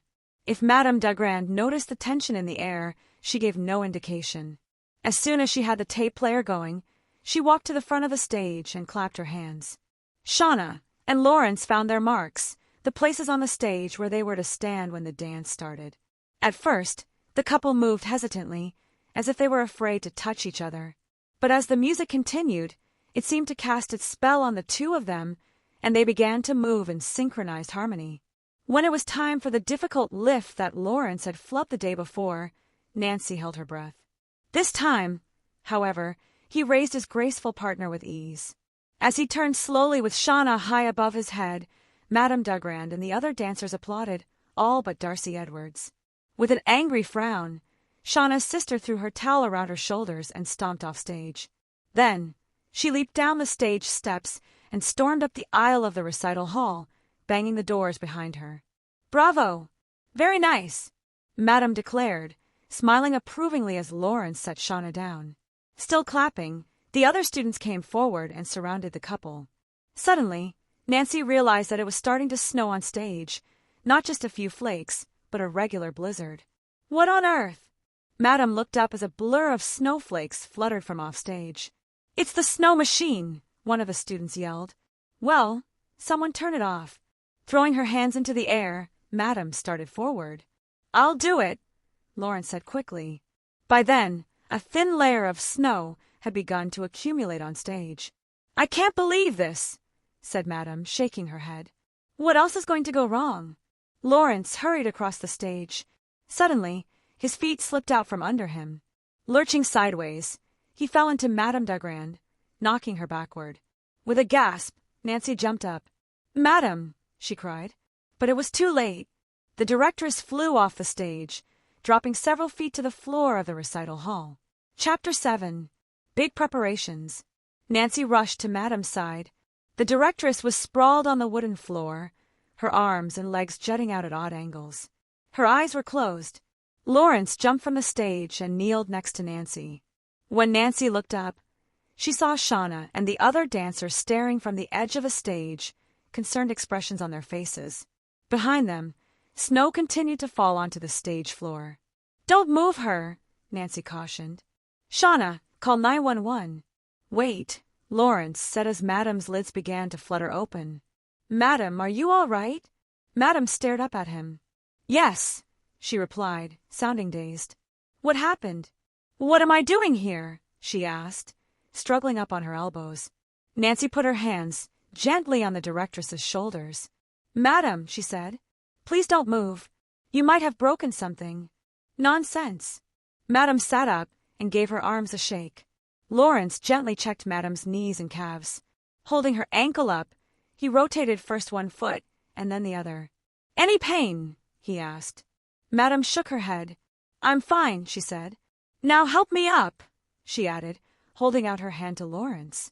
After 25 years of training as a ballerina, I think I'd know if I was hurt." Taking the directress's hand, Lawrence lifted her to her feet. Supporting Madame's other arm, Nancy stood up next to her. "What happened, anyway?" Madame asked as she brushed off her long skirt. "Ask Lawrence," a low voice said in an accusing tone. Nancy looked up at the stage. Shauna was staring down at them, her hands on her hips. Her green eyes snapped angrily, and her lips were pressed in a thin line. "Lawrence bumped into you on purpose and knocked you off the stage," Shauna said. Madame's eyes widened in shock. "Shauna, what a terrible thing to say. It was an accident," Lawrence protested, glaring up at Shauna. "I slipped on the snow." "That's a likely story," Shauna retorted. "You've danced plenty of times in the snow." "This stuff is pretty slimy," one of the dancers declared. She'd scooped up some of the white flakes and was rubbing it between her fingers. Moving to the edge of the stage, Nancy ran her hand through the snow, then held her finger to her nose and smelled it. "It's soap," she announced. Madame Dagrand scooped up some of the flakes herself. "It is soap," she agreed. "How did that happen?" "The snow machine is supposed to blow out tiny bits of paper. They shouldn't be slippery at all." "Who fills the snow machine?" Nancy asked. "That's one of Lawrence's jobs," Madame replied. All eyes turned back to Lawrence. "Wait a minute." He held up his hands in protest. "Quit acting so innocent, Lawrence Steele." Shauna waved an angry finger at him. "Why don't you just admit you put soap flakes in the snow machine before rehearsal? You probably wanted me to fall." "Hey, I almost fell," Lawrence pointed out. "Why would I want to hurt myself?" Madame clapped her hands to her ears. "Stop. Stop all of this bickering." Lawrence and Shauna shut their mouths immediately and stared at Madame. Taking her hands off her ears, the directress said calmly, "Now let's get the stage cleaned up. We have a show to rehearse." As Nancy followed Lawrence up the stage steps, she wondered if Darcy had turned on the snow machine. Nancy remembered how Shauna's younger sister had stormed out of the recital hall seconds before the flakes had started spewing through the air. But anyone could have filled the machine with soap earlier, Nancy realized, including Lawrence. Several students came back on stage carrying brooms, dustpans, and buckets. As Nancy bent down to scrape snow onto a dustpan, she heard Shauna speaking to Madame in a low voice. Nancy looked over her shoulder. Shauna and the directress were standing off stage, directly behind her. "I won't dance with him again," Nancy heard Shauna say. Madame only closed her eyes tiredly. "Go home, Shauna," she said. "Get ready for the gala. We'll all relax and enjoy ourselves tonight and forget this little incident ever happened." "I won't forget," Shauna muttered, and snatching up her dance bag, she stomped toward the exit. Lawrence and the other students watched her go. Lawrence's face was flushed, and he looked genuinely upset. Nancy shook her head. Shauna's behavior wasn't helping things. Whoever was trying to sabotage Madame Dagrand's production of the Nutcracker was doing a good job of it. Nancy wished she was closer to cracking the case. What she definitely needed to do was question Darcy Edwards, though she had a feeling the young dancer would tell her to mind her own business. With a sigh, Nancy finished cleaning the stage and went back into the prop room. She found her coat, then left to find Bess. Maybe talking to her friend would help her sort things out. "I sent Bess upstairs to get some tape," Mrs. Wolaski said when Nancy arrived downstairs. In front of the wardrobe mistress, Michelle Edwards was standing on a stool. Mrs. Wolaski was bent over, pinning the hem of Michelle's Clara costume, an old-fashioned dress with short, puffy sleeves and a wide green sash. When Michelle smiled down at Nancy, she looked just like her older sister, Shauna. Nancy found another stool and sat down. "I'll wait here for her." "How is my Nutcracker doll, Nancy?" asked Michelle from her high perch. "I don't know. Lawrence has it," Nancy said. "If Lawrence has it, it's all right," Michelle said confidently. "All set." Mrs. Wolaski straightened slowly. "You can take the dress off now, dear. When you come back on Monday, we'll fit it again." Michelle jumped from the stool and pulled the ruffled gown over her head. She was wearing her leotard underneath. "Michelle," Bess said as she came into the room, "your mother is upstairs waiting for you. It's time to go home and get ready for the gala." "Yippee!" Michelle cried excitedly and scampered off. "Did you get the tape, Bess?" Mrs. Wolaski asked. "Madam said she'd get it for you tomorrow," Bess explained. She seemed kind of distracted. Mrs. Wolaski gave her small round glasses a poke. Poor Alicia. She's always so overwhelmed. Oh well. Would you mind taking the Clara gown home with you to hem, Bess? I'd be glad to, Bess said. Then, turning to Nancy, she asked, What on earth just happened, Nancy? Do you know? Everyone seems upset. The snow machine suddenly went on during a rehearsal, Nancy told her. It was loaded with soap flakes, and Lawrence slipped. He knocked Madam off the stage. My goodness! Mrs. Wolaski exclaimed. Is Alicia all right? Nancy nodded. She got right up. Mrs. Wolaski shook her head and sighed. It's always something, isn't it? Let's hope the gala will make everyone feel better, Bess said. I know I'm looking forward to it. Are you going to the gala, Mrs. Wolaski? Nancy asked. Oh, no. Once I get home at night, I'm always too tired to think of going out again. Bess grabbed her coat. Oh, Mrs. Wolaski, you really should go. Remember the saying, all work and no play, makes you very tired at the end of the day. Mrs. Wolaski chuckled. Then she rubbed her back. No, I think soaking in a hot bath sounds like fun to me. Well, if you change your mind, we'll be glad to pick you up, Nancy said. You're both very sweet, Mrs. Wolaski replied. Now go and have a good time for me. The girls said goodbye, then Nancy took Bess home. As soon as she got home herself, Nancy showered and changed into her new turquoise party dress and black patent leather heels. Half an hour later, Nancy was parking her Mustang in front of Bess's house. Come in, Nancy, Mrs. Marvin said as she opened the door. Bess is just about ready. I'm totally ready, Bess said, hurrying down the stairs in her bright red brocade dress and matching leather flats. When will you girls be home? Mrs. Marvin asked as Bess was putting on her coat. We shouldn't be too late, Bess replied. The girls said goodbye and headed for Nancy's car. Would you mind stopping off at the dance academy on the way to the country club, Nancy? Bess asked. I forgot to bring Michelle's Clara costume home with me, and I'm supposed to do the hem. Sure, Nancy said. We're a little early anyway. Nancy turned down Mason Street, then pulled into the dance school's parking lot.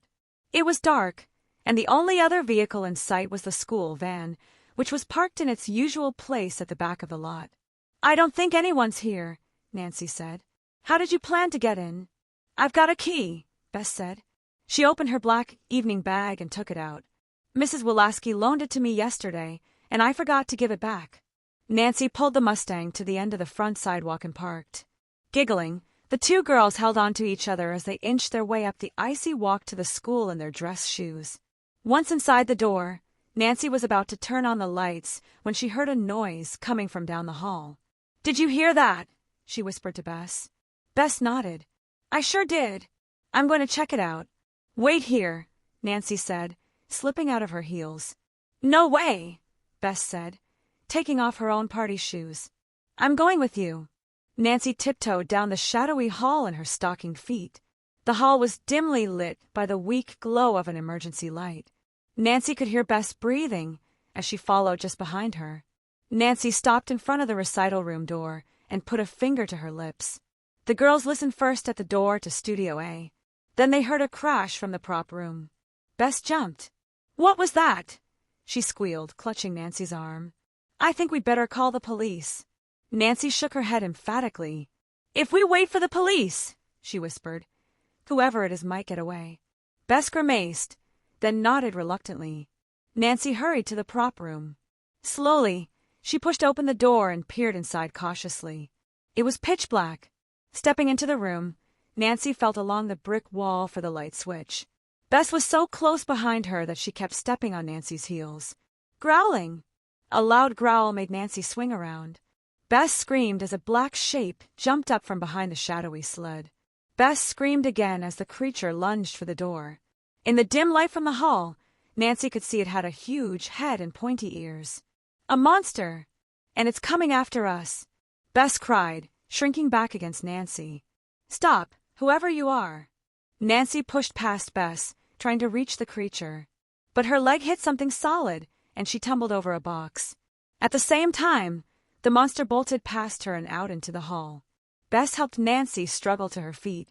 We can't let it get away, she yelled, but Bess just stood frozen in fear. Nancy leaped toward the open door. Wham! It slammed shut in her face. Quickly, she searched for the doorknob, but then she heard a click. With a sinking feeling, Nancy turned the knob, then rattled it. Nothing happened. The door was locked. She could hear Bess gasp. "Don't move," Nancy whispered to her friend. "I need to find the light." Groping along the wall beside the door, Nancy finally located the light switch. When she flipped it on, nothing happened. Someone had turned off the power. Nancy and Bess were locked in a pitch-black room. Chapter 8. In the Lair of the Mouse King. "What in the world was that?" Bess finally asked, from beside Nancy. "Believe it or not, I think it was the Mouse King," Nancy said, looking around. The prop room was so dark, it was like being in a cave. And because she knew the floor was littered with junk, she didn't dare take a step. Bess laughed nervously. "The Mouse King? You're kidding. Who would be crazy enough to run around in a 7-headed mouse costume?" "Someone who didn't want us to recognize him or her," Nancy replied. Mentally, she kicked herself. Like a dummy, she left her purse in the car. That meant she didn't have a flashlight or her lock-picking kit. She hated being so unprepared. Bess let out her breath. "Well, I guess knowing that it was just a person wearing a costume makes me feel better." Nancy gave a low chuckle. "At least something's making you feel better. Since we're locked in and the power is off, we may be in for a long night. It's a good thing we wore our coats. Hey, wait a minute. Aren't there 2 doors to this room?" Bess asked in a hopeful voice. "You're right. How could I have forgotten that?" Nancy turned toward where she thought the backstage door was, but the total darkness was disorienting. "This place could be booby-trapped," she added, remembering how the Nutcracker doll had nearly fallen on George's head. Maybe the Mouse King was in here rigging up another surprise. "Oh, great," Bess groaned. Nancy was trying to decide what to do next when Bess suddenly grabbed her arm. "Nancy," she whispered, "do you hear squeaking?" Nancy stopped to listen, then nodded. "Yes, and I'm pretty sure I know what it is." "What?" Bess asked nervously. "Don't panic, but it sounds like mice," Nancy said. "You know, those harmless little furry creatures." "Mice!" Bess jumped toward Nancy, almost knocking her over. "Get me out of here!" Suddenly, the prop room lights blazed on. "That's weird," Nancy said, frowning. Bess shivered. "Now I'll be able to see the little furry things instead of just hear them." A few minutes later, a key turned in the lock and the door flew open. "Caught you!" a voice cried. Whirling around, Nancy and Bess found themselves face to face with Lawrence Steele. He was brandishing a tire iron menacingly. When he saw Nancy and Bess, he raised his brows in puzzled surprise. "What are you 2 doing here?" "Somebody locked us in," Nancy said simply. She looked at him suspiciously. "And what are you doing here?" Lawrence snorted. "Saving your skin," he retorted. "You would have spent a cold night in the prop room if I hadn't decided to drive by the school on my way to the gala. I saw that the front door was wide open, so I grabbed my tire iron and came in to take a look around. Then when I tried the light in the hall, I figured someone had switched off the main breakers." "I bet you locked us in here," Bess accused. Stepping forward, she glared up at the handsome dancer. "Ha! Believe me, if I'd locked you in, I certainly wouldn't be stupid enough to let you out." Bess shrugged. "I guess you're right," she said. "But then who did shut us in here?" "Whoever the person was, he found your Mouse King headpiece," Nancy told Lawrence. "He put it on, so we couldn't recognize him." Suddenly, Bess let out a little shriek and jumped on top of a box. "What's wrong with you?" Lawrence demanded, pointing at Bess with his tire iron. "And where are your shoes?" he added, looking at her stocking feet. "There are mice in here," Nancy explained. "We left our shoes by the door, so the intruder wouldn't. Mice." Lawrence interrupted. He leaned the tire iron against the door jamb, then fell to his knees and began crawling around. "Have you gone crazy?" Bess inquired as Lawrence crawled past her. "Of course not," he snapped. "I'm looking for my mice." "Your mice?" Bess repeated in disbelief. Lawrence stopped to peer under the sled. "The mice in here must be the ones that were stolen from my locker a couple of days ago." "You keep mice in your dance locker?" Bess stared down from the box, a horrified look on her face. "Not usually. Only when I plan to feed my snake." "Aha!" Lawrence said suddenly, pouncing on something. Getting to his feet, he held up a struggling white mouse by its pink tail. Bess wrinkled her nose in disgust. "Yuck! Lawrence slipped the mouse into a pocket of his tweed top coat. Then he looked back and forth at Bess and Nancy. Okay, so why don't you girls explain what you're doing in here? We're just helping Madam, Nancy replied. Bess had to pick up a costume to hem, and we heard a noise. So we went to investigate, and her voice trailed away. Lawrence nodded. And you figured it was me, wearing a giant mouse head. I guess you don't seem to trust me very much, Miss Drew. Nancy raised her brows. What makes you say that? She asked in an innocent voice. Oh, it's just a feeling I get, Lawrence replied. He picked up the tire iron and slapped it against his left palm. No one seems to believe in me these days, he added. Before Nancy could reply, Bess put her hand on Nancy's shoulder and jumped off the box. Well, you did almost drop Shauna on her head, she pointed out. That was Shauna's fault, Lawrence said. She's trying to ruin my career. Before Nancy could stop her, Bess said, We happen to know that you're the one who's trying to get rid of her.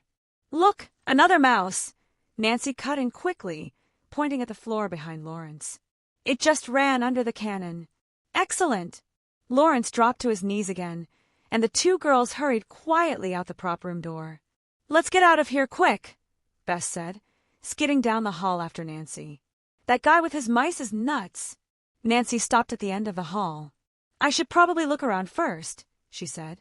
If Lawrence is telling the truth, then the person we surprised in the prop room might still be in the building somewhere. No way! Bess tugged on Nancy's coat sleeve. 'Cause if Lawrence is lying, he'll be after us in 2 seconds. You're right. Nancy headed toward the front door. Suddenly, lights from outside the building briefly flooded the hallway. Headlights! Nancy exclaimed. She rushed to the door, just in time to see the school van roar out of the parking lot. Do you think Lawrence is making a getaway? Bess asked. Quickly, Nancy slipped her high heels back on, then started outside. I don't know, she replied, but we need to find out. It could be the person who was wearing the Mouse King headpiece. If we go after the van, we'll miss the gala. Bess protested, struggling into her red flats. But Nancy was already heading down the steps to the car. Slipping and sliding on the ice, she made her way to the Mustang.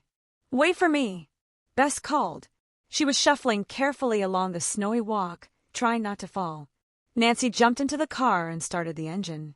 Reaching across the passenger seat, she opened the door for Bess. Hurry, she urged. As soon as Bess had climbed in and strapped on her seatbelt, Nancy pushed the gas pedal to the floor. She wanted to catch whoever was driving the van, or at least find out where he or she was going. Oh no! Bess was bent over in her seat. Look at my stockings. They're ruined. MMMM, Nancy commented without really hearing her friend.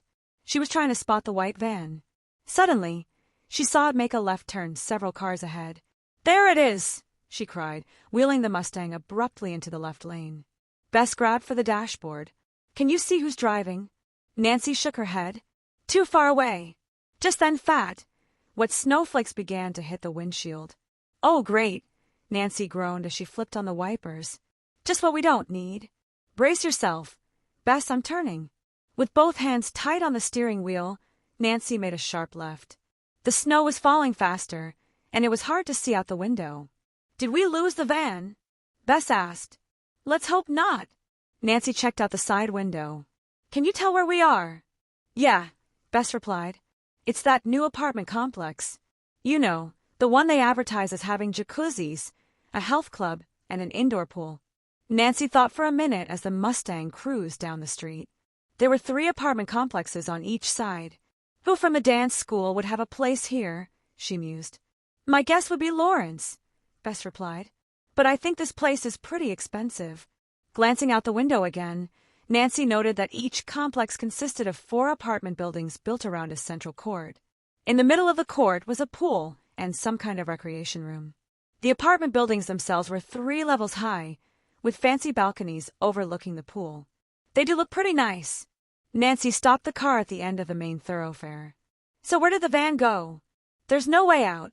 Bess turned in her seat to look at Nancy. I think we've been led on a wild goose chase. Maybe. Nancy turned the Mustang around and headed back to the main street. Still, tomorrow I'm going to check all the addresses of people associated with the dance school.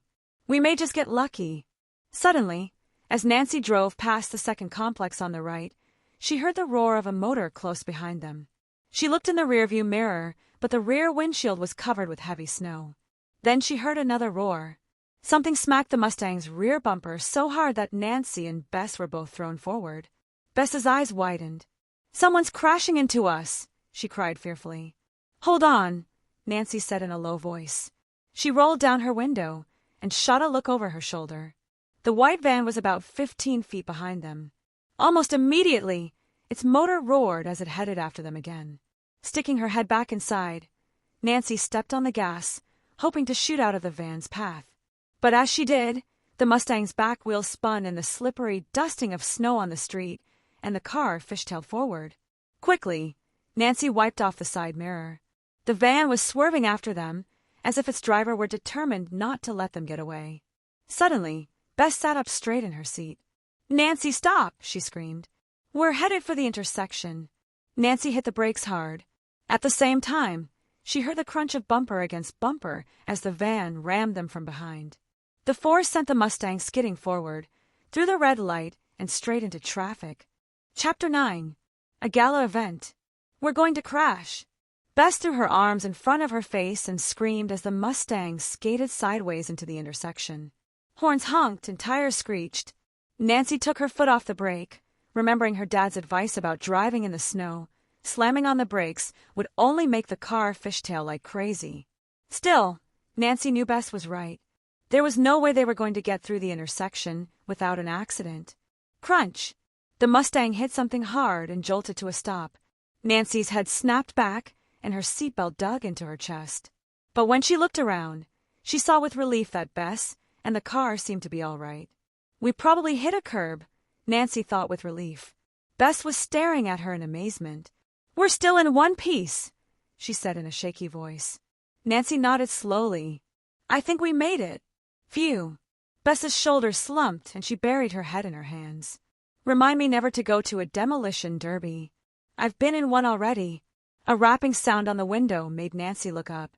A police officer was staring in at them, his brows furrowed with concern. Snow covered his police hat. "Are you ladies all right?" That was quite a wild ride across the intersection. "We're fine," Nancy replied. "Was anyone hurt?"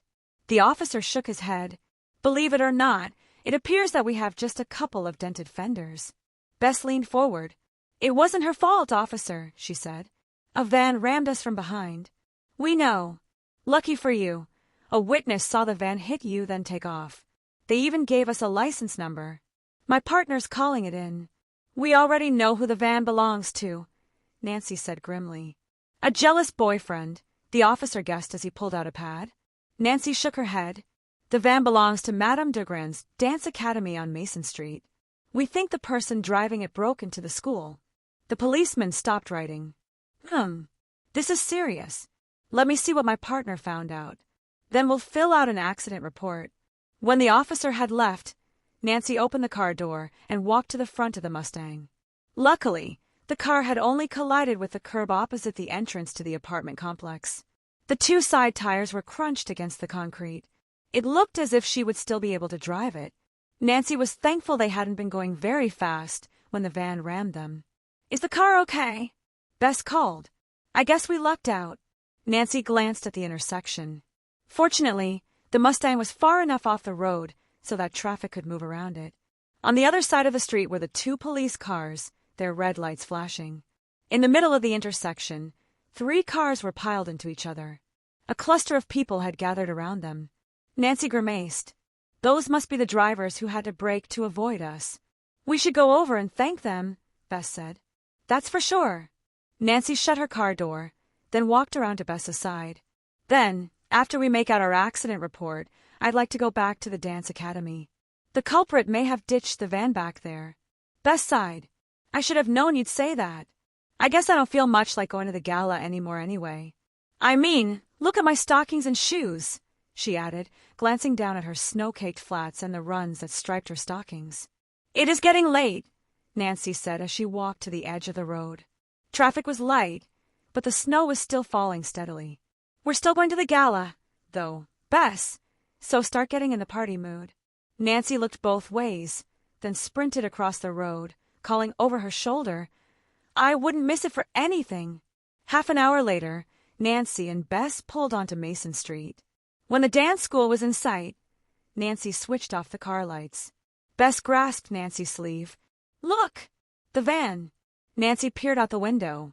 She could see the dim outline of the van through the snow. As she'd expected, the vehicle was parked in its regular spot. Nancy turned the Mustang into the parking lot and stopped about 20 feet behind the van. "We need to call the police," Bess said. Nancy nodded. "You're right. But first I want to make sure our culprit's not here. This time he or she isn't getting away." With those words, Nancy flicked on the car lights. When they beamed into the back window of the van, they silhouetted a shape sitting on the passenger side. "Somebody's in there." Bess's voice shook. Nancy opened the car door. "I'm going to take a closer look." Nancy pulled on her gloves. "I don't want to erase any clues. I'm sure the police will dust for prints. But I think I know who, or at least what, is in the van," she said grimly. "Are you crazy?" Bess called after her. Heart pounding, Nancy walked toward the van and grabbed the handle of the passenger door. She pressed the knob, then quickly swung the door open. Immediately, a huge brown furry thing leaped out at her. Nancy gasped and jumped backward as the Mouse King headpiece fell to the snowy ground. Nancy let out her breath. Her hunch had been correct. Gingerly picking the headpiece up, she carried it to the Mustang. Bess rolled her window partway down. "Yuck! Don't you dare put that thing in here.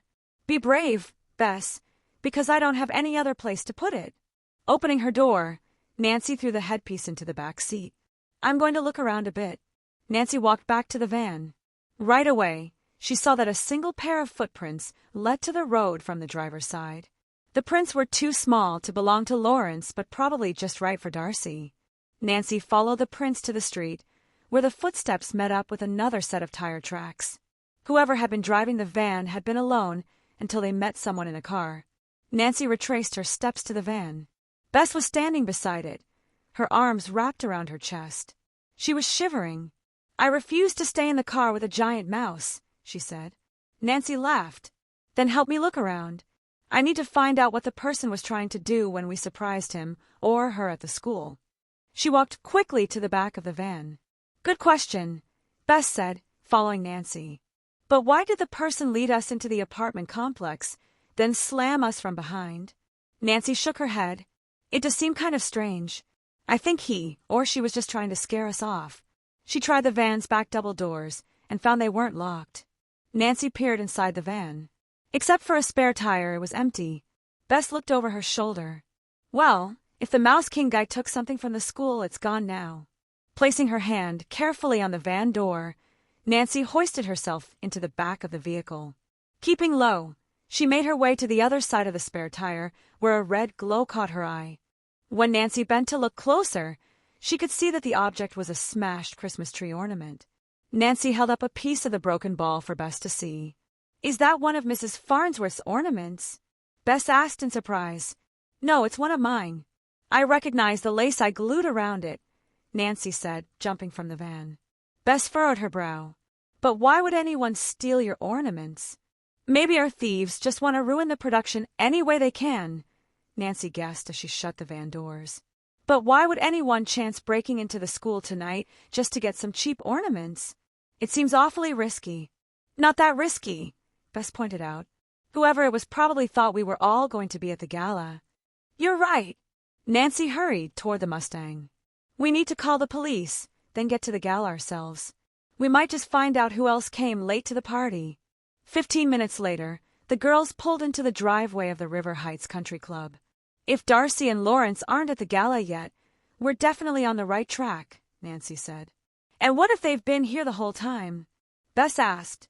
"Then we'll have to do some serious detective work," Nancy replied as she stopped the car under the club's green awning. The parking valet appeared immediately to open the girls' doors. When Nancy and Bess reached the main dining room where the party was taking place, they both stopped short in the doorway. "Oh, Nancy!"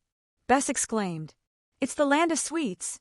The dining room was decorated to look like the enchanted land that Clara and her prince would visit in the second act of the Nutcracker. The support columns were wound with red and white crepe paper to look like candy canes. The walls had been decorated with paintings of gingerbread houses, glittery cupcakes, and cherry-top sundaes. There were Christmas trees in the corners of the room, decked with candy canes and lollipops. Since the land of sweets was ruled by the sugar plum fairy, and the gala was in Shauna's honor, the decorations seemed particularly appropriate. "Hi, Bess!" Michelle Edwards cried. "Isn't this fantastic?" Running up, she took Bess by the hands and danced her around in a circle. With a laugh, Bess slowed, then reached down to hug her. "It's beautiful, and so are you with that gorgeous green dress on." Michelle's face suddenly grew serious. "What took you so long? Shauna thought you'd never get here." Nancy looked quickly around the room. "Where is your sister?" she asked. "She's over there," Michelle said, pointing to a pink ice sculpture of a ballerina. Shauna stood in front of it, surrounded by a cluster of young dancers and their parents. "And what about Darcy?" Nancy asked. Michelle looked surprised. "Darcy? Oh, she wouldn't come." "Darcy's not here?" Nancy said, exchanging a meaningful glance with Bess. "No," Michelle frowned. "Darcy and Shauna had a big fight before the gala. Darcy locked herself in her room and wouldn't come out. She wouldn't even talk to Mom or Dad. We left for the gala without her." Bingo, Nancy thought. Now she just had to find out about Lawrence. "Come and look at all the food," Michelle urged. Grabbing Bess's hand, the young girl began to tug her across the floor. "I'll see you in a minute," Bess called as Michelle pulled her toward a table full of cakes and cookies. Nancy nodded and began to walk slowly through the crowd, searching for Lawrence. He was nowhere in sight. "Nancy!"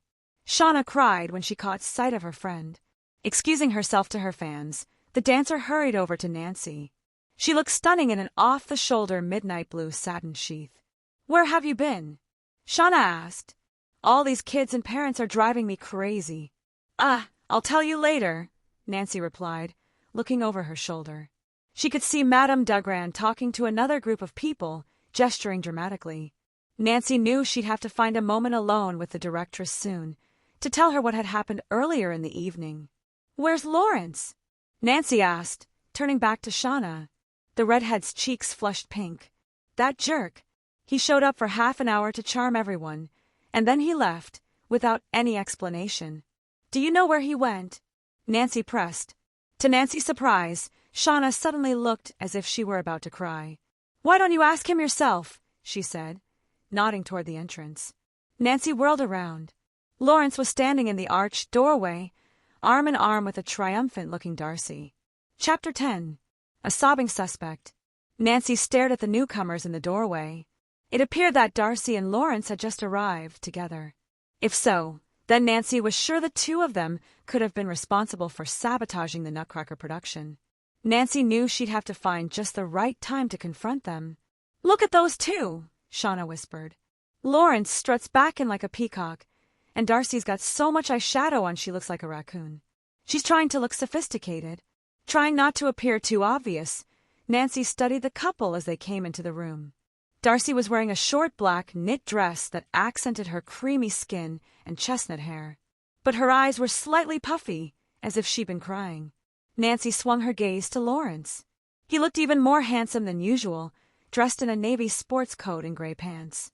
Bowing his head right and left, he greeted all the smiling parents and giggling young girls. "Really?"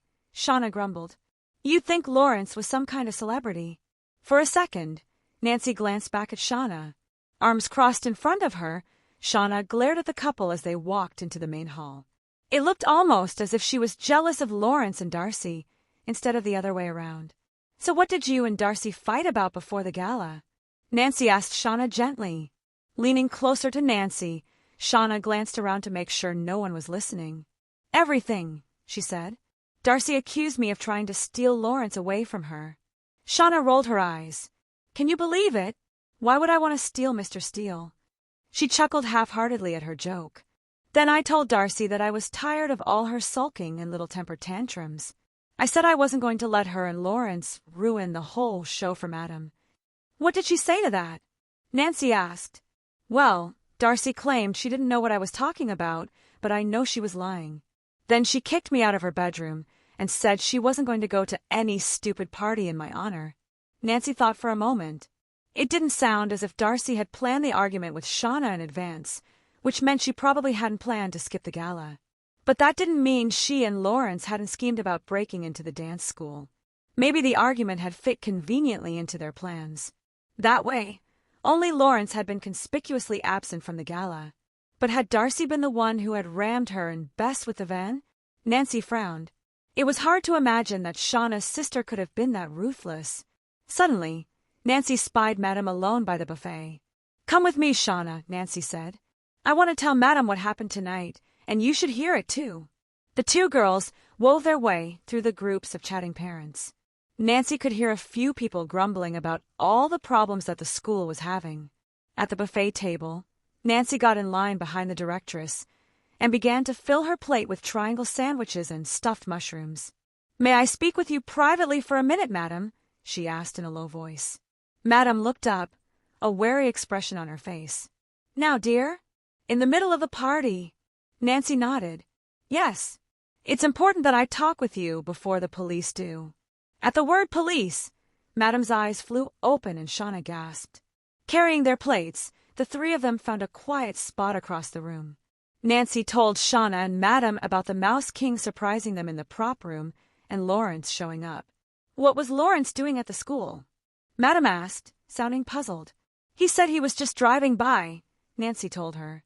"It is sort of on the way to our house," Shauna said. Nancy nodded. "Yes, but Lawrence may have picked Darcy up earlier and taken her to the school." Nancy then told Madame and Shauna about the van ramming her and Bess in the Mustang. "Who has keys to the van?" she asked the directress. "Why, Lawrence, of course." Madame thought a minute, then frowned. "In fact, besides me, he's the only one. Unless someone was able to copy the key," Nancy pointed out. Shauna shook her head. "I hate to say this, but it must have been Lawrence. It's so hard to believe he'd do something like that." Her voice trailed away. "There must be some mistake," Madame scolded. "Lawrence has just been angry lately because he wanted to choreograph the whole show. I can't blame him, I suppose, but he'd never do anything to harm me or the school." Nancy wasn't so sure about that, but she wasn't about to tell Madame. First, she needed some concrete proof. "Thank you for telling me all of this, Nancy." Madame patted her arm. "But I have to mingle with all of the guests. This is my chance to convince the parents that the school is just as good as it always was." Just then, a band in the front of the room started to play. At the same time, Lawrence strode through the crowd and up to Shauna. Sweeping one arm in front of him, he gave a low bow. "May I have this dance?" Lawrence asked with exaggerated politeness. When he straightened up, Nancy could see that he was trying to suppress a smile. "After all, I am your cavalier." Shauna looked at him as if she wasn't sure if he was serious or not. "It depends. Are you going to waltz me into the dessert table? Or toss me over your shoulder into the shrimp dip?" Lawrence chuckled.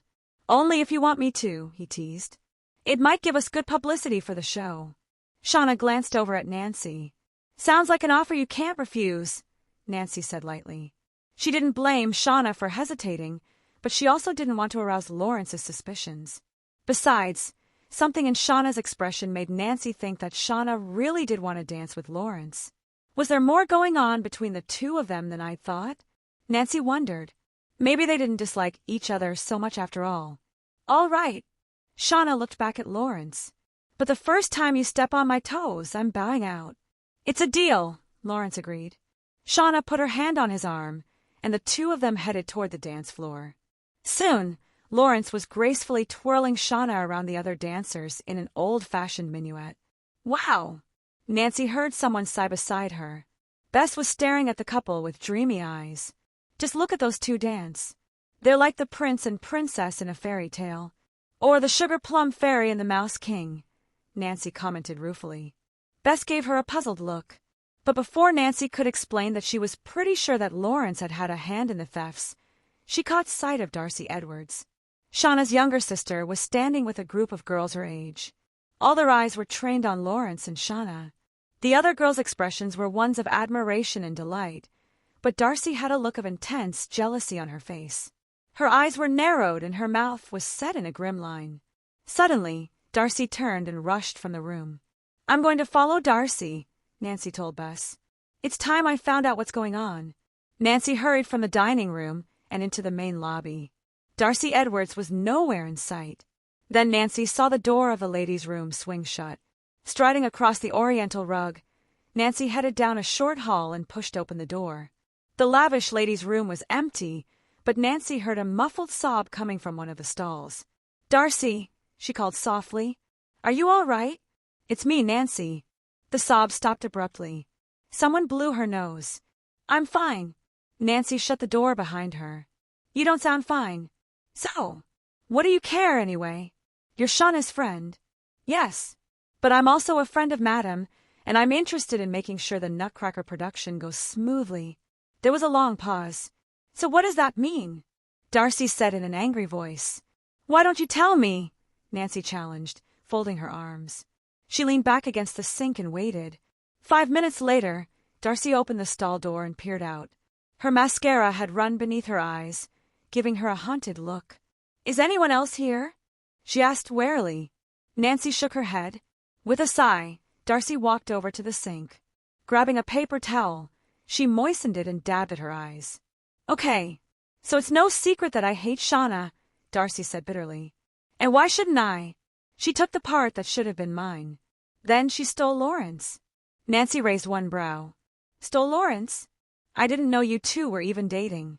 And from what I can see, Shauna and Lawrence aren't exactly on good terms." Darcy snorted and threw the paper towel in the trash. "Yeah? Well, even hotshot detectives don't know everything." Nancy wondered what Darcy meant. But one thing was for sure, Darcy was in no mood to confess. Nancy would have to try tripping her up. "You mean things like who broke into the dance school?" Nancy said, studying Darcy's face to see how the girl would react. But Darcy just looked at her curiously, then opened her purse to pull out a lipstick. "Or who turned on the snow machine at rehearsal the other day?" Nancy continued. Darcy spun around. "That wasn't me," she cried. Flinging her lipstick back into her purse, she pushed past Nancy and headed to the door. Her face was flushed, and she looked as if she was about to cry again. "Darcy, wait!"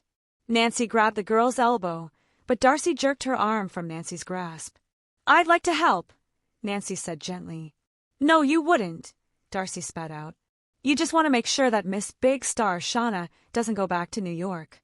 "Well, I'm sorry Madam got hurt, but I wouldn't be sorry if my sister fell and broke her stupid neck." Chapter 11. Terror in the Snow. Darcy ran from the ladies' room. Nancy sprinted after her, but when she reached the door, it swung toward her and she had to jump back.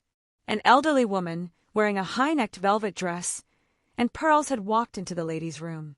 It was Mrs. Farnsworth. "Well, hello, Miss Drew," she said in a polite voice, but her gaze bore into Nancy like a drill. "Have you located my ornaments yet?" Nancy was caught off guard. No," she stammered. "But I know what happened to them," she added quickly, trying to edge around the woman. "In fact, that's what I've been working on tonight. So if you'll excuse me," she flashed Mrs. Farnsworth a big smile, then squeezed past her and dashed into the lobby.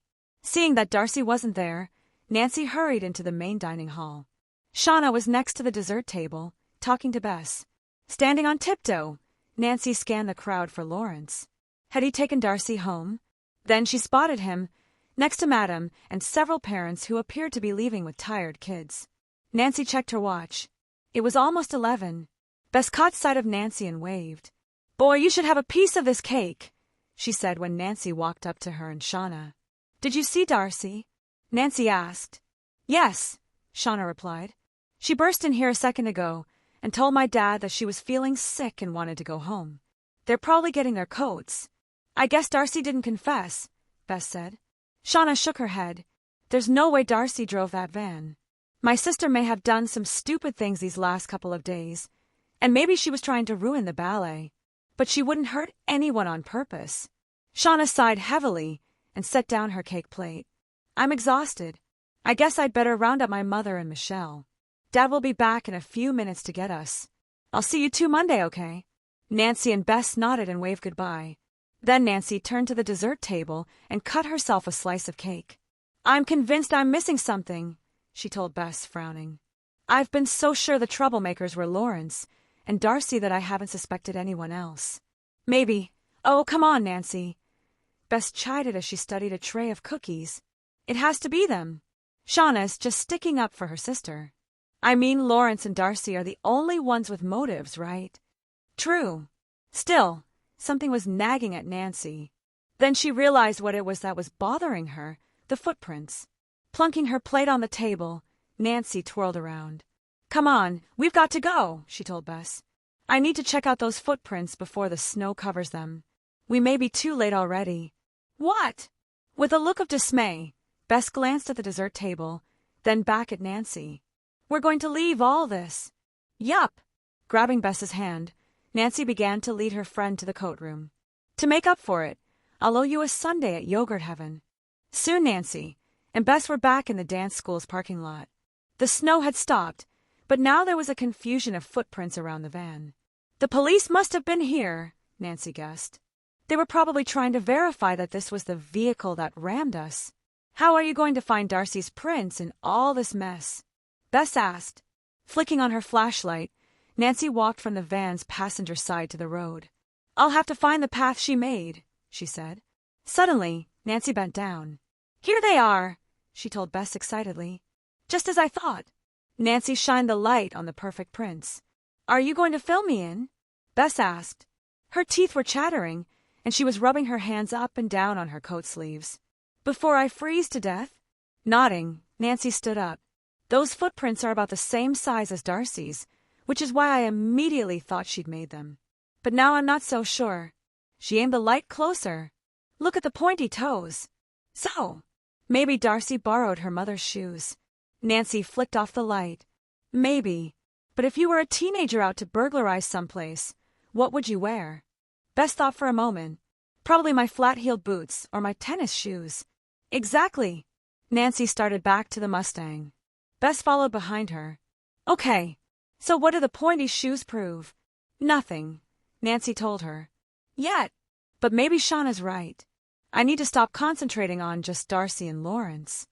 When she reached the car, Nancy turned and gave Bess a troubled look. There may be others who are out to ruin the Nutcracker. So what else did I miss? George asked Bess and Nancy as they drove through the snow-covered pine forest. It was Sunday morning, and the girls were headed into the park to cross-country ski. A car chase, a mouse-headed monster, and missing ornaments, George went on. My ski party wasn't half as exciting. Nancy laughed. We're going with you today, so we can forget all the excitement at the dance school. Boy, would I like to forget it. Bess yawned from the back seat of Nancy's Mustang. I'm exhausted from all that sloshing around in the snow. Not that I would have picked skiing to help me forget. A buffet breakfast at some trendy new restaurant is more my style. That's for sure. George laughed. I'm surprised you volunteered to go with us. It was either that or go into the dance school, Bess explained.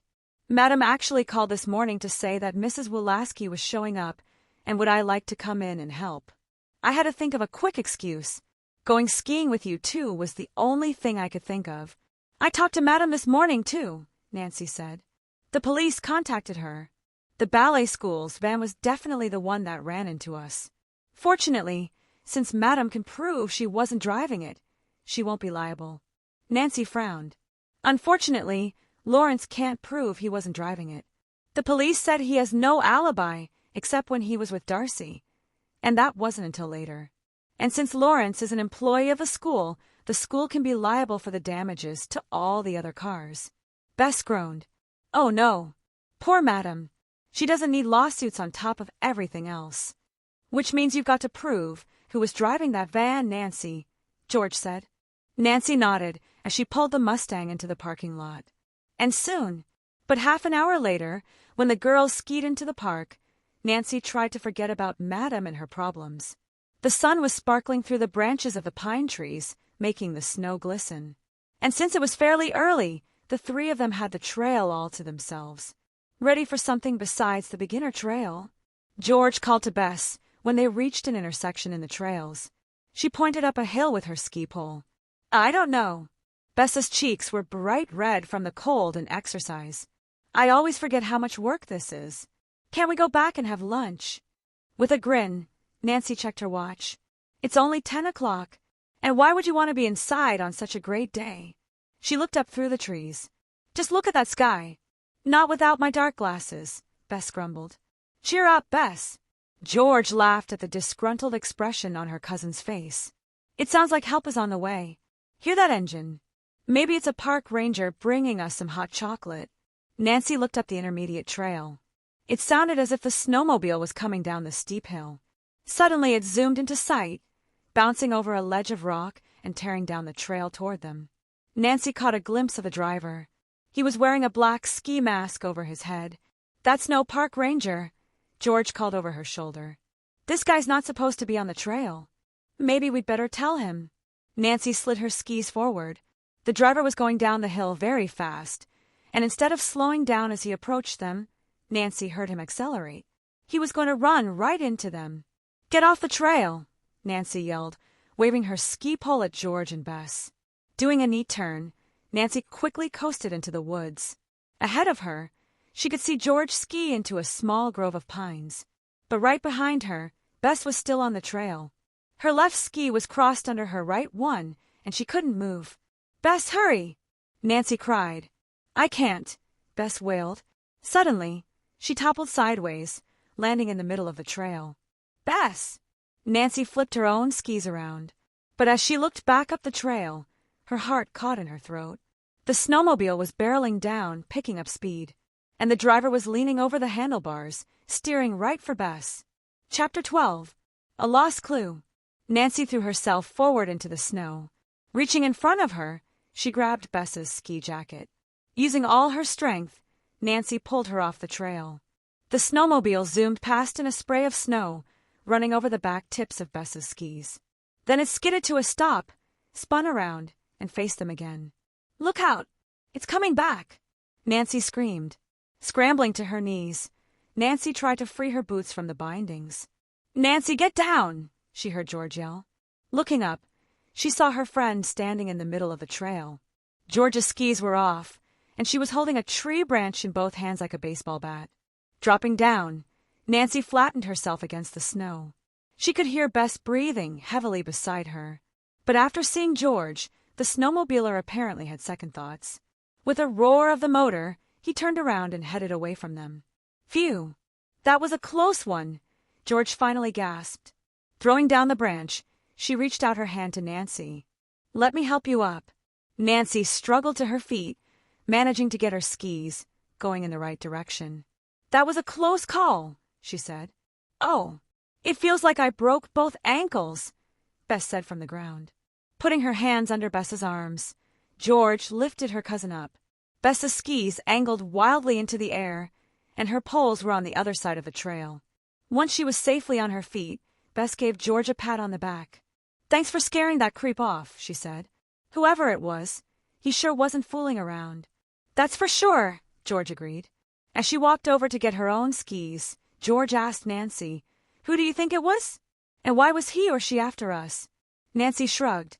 I don't know, but I think we'd better get back and alert the park rangers. If it's some psycho, they'll want to know about it. And if he really was after us? Bess asked. Then we should definitely be somewhere much safer, Nancy said in a grim voice. I bet that's the snowmobile the rental shop reported stolen, the park ranger said when the girls made their report. Someone swiped it from a young couple who'd left it running while they got something out of their car. Sometimes it happens. Usually it's just kids out for a joyride. This wasn't someone joyriding, Nancy said. The person was trying to run us down. The ranger shook his head as he swung his legs from behind his desk. His office was in a big log building. In one corner of the building, a concession stand rented ski equipment. In another corner was a small cafe. Several couches were scattered around a roaring fire. Bess was sitting on the stone hearth, trying to get warm. I don't know what to tell you, the ranger said. Usually, the only trouble snowmobiles cause is messed up trails. We've never had someone report a snowmobiler going after them. Did the couple get a look at the person? George asked. The ranger shrugged. Not a close one. They did say that he or she was not very tall and was wearing a ski mask and a green jacket. Nancy and George exchanged glances. Lawrence was quite tall, so that ruled him out. We found it, a deep voice said behind Nancy. A younger park ranger wearing a heavy parka strode into the office. That snowmobile you described was abandoned at the edge of the park. Near a road? Nancy asked. The ranger nodded. Either the thief had a car parked there, or someone picked the person up. Oh, great, George grumbled. Now we'll never know who did it. Nancy stood up. Well, thanks for all your help. And we're sorry you were inconvenienced, the older ranger said. After shaking hands with him, the girls joined Bess near the fire. Well, Bess looked expectantly at her two friends. Nancy let out a deep sigh. The person got clean away, and we still don't even know if it was a man or a woman. Let's call the Edwards' house and find out where Darcy was this morning, George suggested. Digging through her coat pocket, she pulled out a quarter. Good idea. Nancy went over to a payphone near the concession stand and dialed the Edwards' number. Michelle answered on the second ring. Darcy, the young girl said, sounding surprised when Nancy asked for her sister. I think she's still asleep. My dad said we shouldn't bother her, since she felt so rotten last night. Could you call her, please? Nancy asked. Tell her Nancy Drew's on the phone. 5 minutes later, Michelle came back on the line. She wouldn't open her door. She said to tell you to go jump in a lake. Nancy wasn't surprised. Well, thanks anyway, Michelle. When Nancy hung up, George and Bess looked at her expectantly. Well, they chorused. Darcy said I should go jump in a lake, Nancy repeated. At least that proves she's home, George pointed out. Except Michelle said she wouldn't open the door. Maybe Darcy had just sneaked back into the house. That's possible, Bess said. The Edwards live in a ranch house, and Darcy's bedroom is in the back. I remember from when I went to visit Shauna years ago. Lawrence could have picked Darcy up on the road and brought her home. Nancy nodded. That's one possibility. The other is that we're still on the track of the wrong person. Scooping up her gloves and hat, Nancy started out to the parking lot. I think we need to change clothes and do some more snooping around at the dance academy. Maybe I've overlooked something important. The dance school parking lot was deserted except for Madame's small foreign car and the school van. Oh, good, Bess said from the passenger seat. Maybe Mrs. Wulaski went home. I'm just not in the mood for pinning and hemming. So what's our reason for being here? George asked Nancy as they got out of the car. What are we going to tell Madame? Nancy held up 2 small cans. We'll tell her the truth. We're going to paint candy cane stripes on the pillars. Bess groaned. Suddenly, hemming sounds fun. George and Nancy laughed as they went up the steps, through the front entrance, and into the hall. Madame's office door was shut. When they stopped in front of it, the girls could hear someone moving around the room. She must be working, Bess said, knocking lightly on the door. There aren't any classes till 2 today, but she's probably here already. Madam, she called. It's Bess. Nancy, George, and I are going to be working in the prop room. Bess knocked again, but there was no answer. The sounds had stopped. She gave Nancy a worried look. Do you think everything's okay? Nancy turned the doorknob. It was locked. Madam, she called loudly. Are you all right? Listen. George hushed them. Nancy held her breath. Inside the office, she could hear a faint scraping sound. Someone's opening the office window, Nancy whispered. Spinning around, she dashed down the hall and pushed open one of the double doors in the back of the building. It swung open an inch, then clunked to a stop. What's the matter? George asked. Nancy peered through the inch-wide opening. The doors won't budge. Someone stuck a pole in the handles. Whoever was in Madame's office is getting away. What's going on here? A voice called from down the hallway. Madame Dugrand and Mrs. Wulaski were standing on the top of the basement steps. We heard someone in your office, Bess explained. But the door was locked. And whoever it was jumped out the window, then barricaded the back door, Nancy added. What are you talking about? Madame strode down the hallway, a key in her hand. My door shouldn't be locked. Unable to keep up, Mrs. Wulaski hobbled a few steps behind the directress. Inserting the key into the lock, Madame swung the door open and gasped. Drawers had been pulled out and dumped. Files and papers were scattered across the floor. Stepping into the office, Nancy glanced at the front window. It was wide open. She dashed to the window and peered out. She could see footprints leading through the snow and around to the back of the building. I'm going after our culprit, Nancy said. Give me a boost, George. Placing a hand under Nancy's knee, George lifted her friend onto the windowsill. Nancy slid through, swung her legs around, and plopped into the snow. Then she raced to the back of the building. But she was too late. The footprints led to car tracks, which turned off onto the dry road. Nancy had lost the culprit again. Nancy clenched her fists in frustration. Then she bent down to inspect the footprints. They had the same pointy toes as the ones from last night. Turning, Nancy retraced her steps, keeping her eyes trained on the ground in case the person had left another clue. Something glinted in the snow, catching her eye. Nancy immediately picked it up. It was a shard of glass. She stuck it carefully in her coat pocket, then went up to the double doors in the back of the building. As she had guessed, a broom handle was stuck in the two door handles. The intruder had obviously been prepared, Nancy thought, so the break-in had definitely been planned. But by whom? And why? When Nancy returned to Madame Dagran's office, the directress, Bess, George, and Mrs. Wolaski were cleaning up. "Is anything missing?" Nancy asked quickly. Madame shook her head. "That's what's so strange," she said.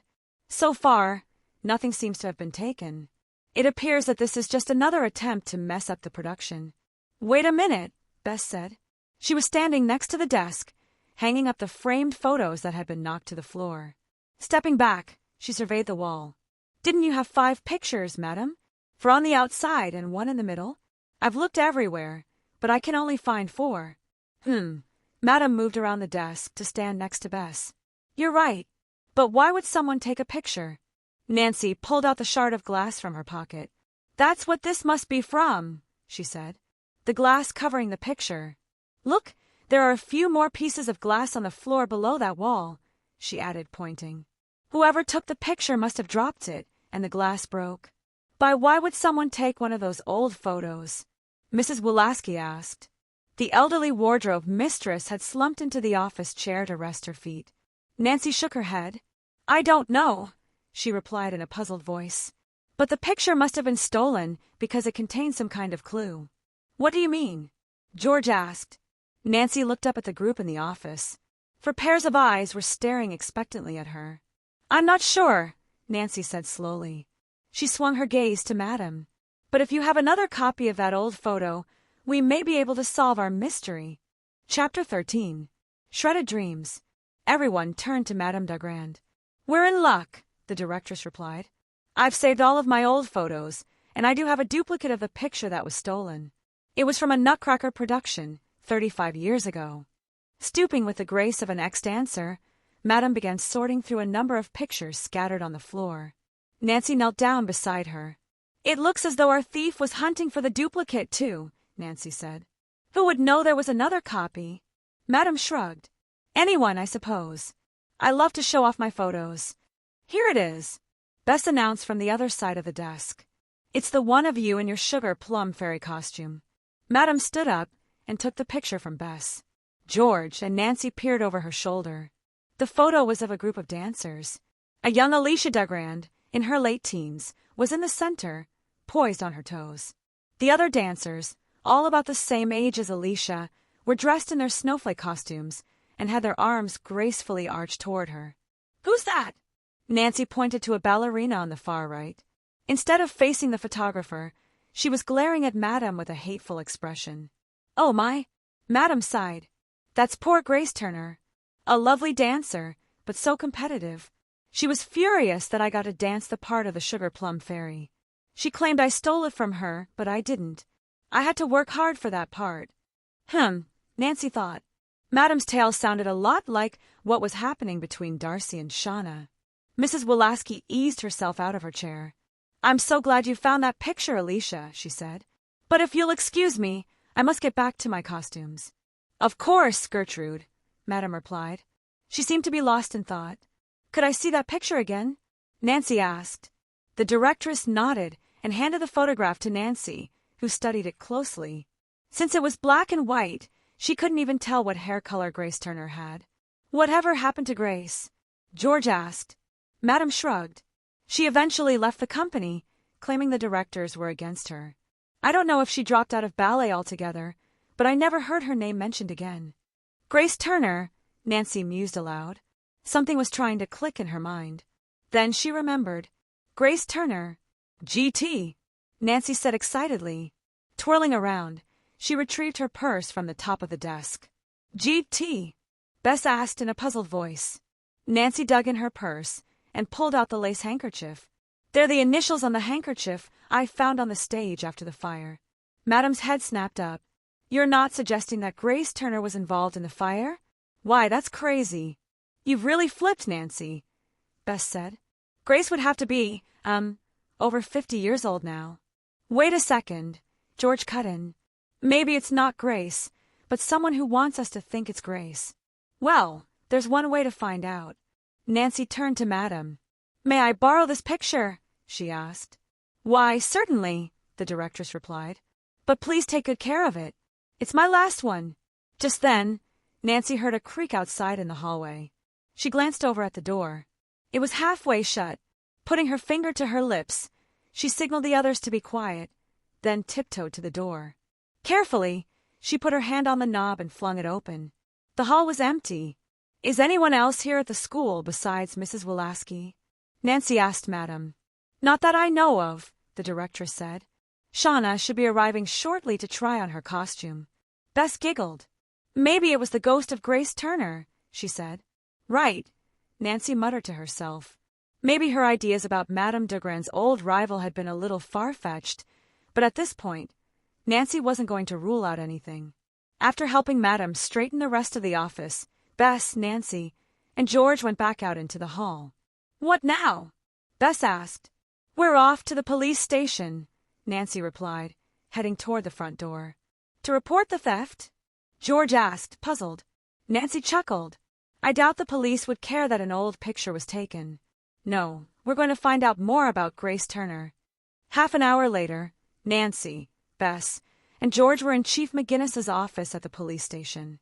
I'll be glad to have our technician do an age progression on this, the chief said, holding the picture up. We will have to blow the photo up first, though, so it'll be a bit grainy. What's an age progression? Bess asked. Well, it's a process in which a computer scans a photo and is able to show what a person might look like however many years from now you want, Chief McGinnis explained. It's a technique that's been used to track children who have been missing a long time. That's neat, George said. So we'll be able to tell what Grace Turner looks like now. The chief laughed. Or what the computer thinks she should look like anyway. That's what I need. Nancy had already given him a summary of what was going on at the school. When will it be ready? How about tomorrow afternoon? The chief grinned at Nancy's impatient look. I'm afraid the technician isn't even here on Sunday, so you'll have to hold your horses. Okay, we'll pick it up tomorrow. Nancy thanked the police officer, and the girls left the office. Where are we going now? George asked. Bess pulled a face. Let me guess. Back to the dance school, right? Nancy grinned. How'd you guess? I want to keep an eye on things. Besides, I have lots of work to do as prop mistress. But we'll stop off at Yogurt Heaven for lunch, my treat. Thanks. Bess sighed. I'll need the energy. Knowing Mrs. Wilaski, she'll have plenty of sewing for me to do. So why do you think the snowmobiler tried to run us over? George asked Nancy an hour later. The two girls were in the prop room, painting red and white stripes on the pillars.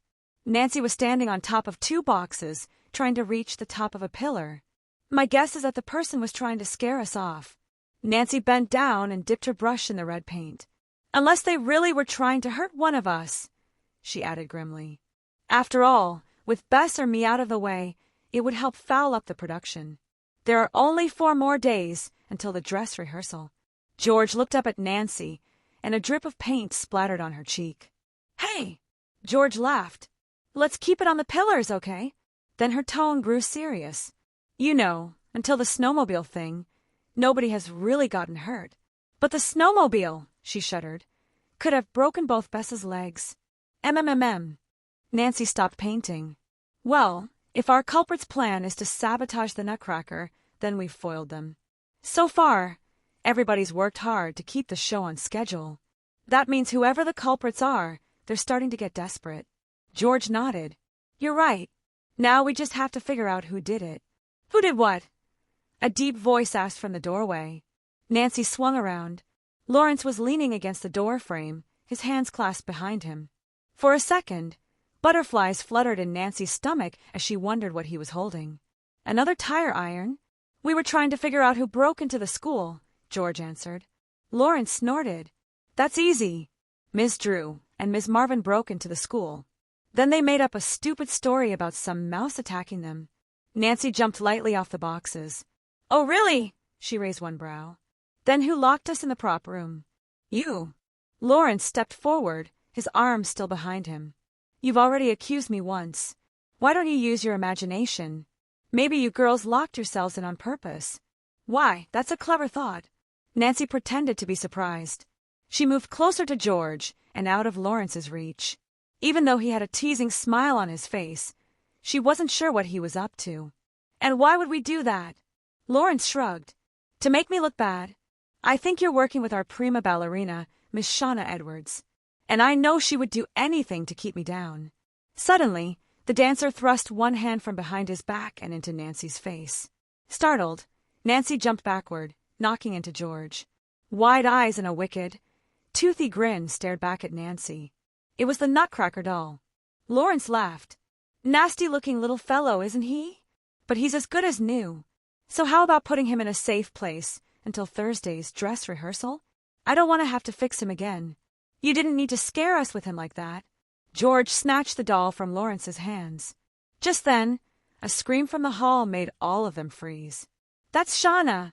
Lawrence yelled, a horrified expression on his face. Turning, he dashed out the prop room door. Nancy and George raced down the hall behind him. Nancy could see Shauna standing at the top of the basement steps. The pretty dancer's green eyes were wide with horror as she cradled her sugar plum fairy costume in her arms. Just look what someone has done to my costume. Shauna cried. It's ruined. She held up the once beautiful dress. Its satin bodice had been cut to shreds. Chapter 14. As time goes by. Shauna, are you all right? Lawrence asked, throwing his arms around the frightened dancer. Tears welled in Shauna's eyes. Yes, she said shakily. But when I went to the wardrobe room to try on my costume, I found it thrown into a corner.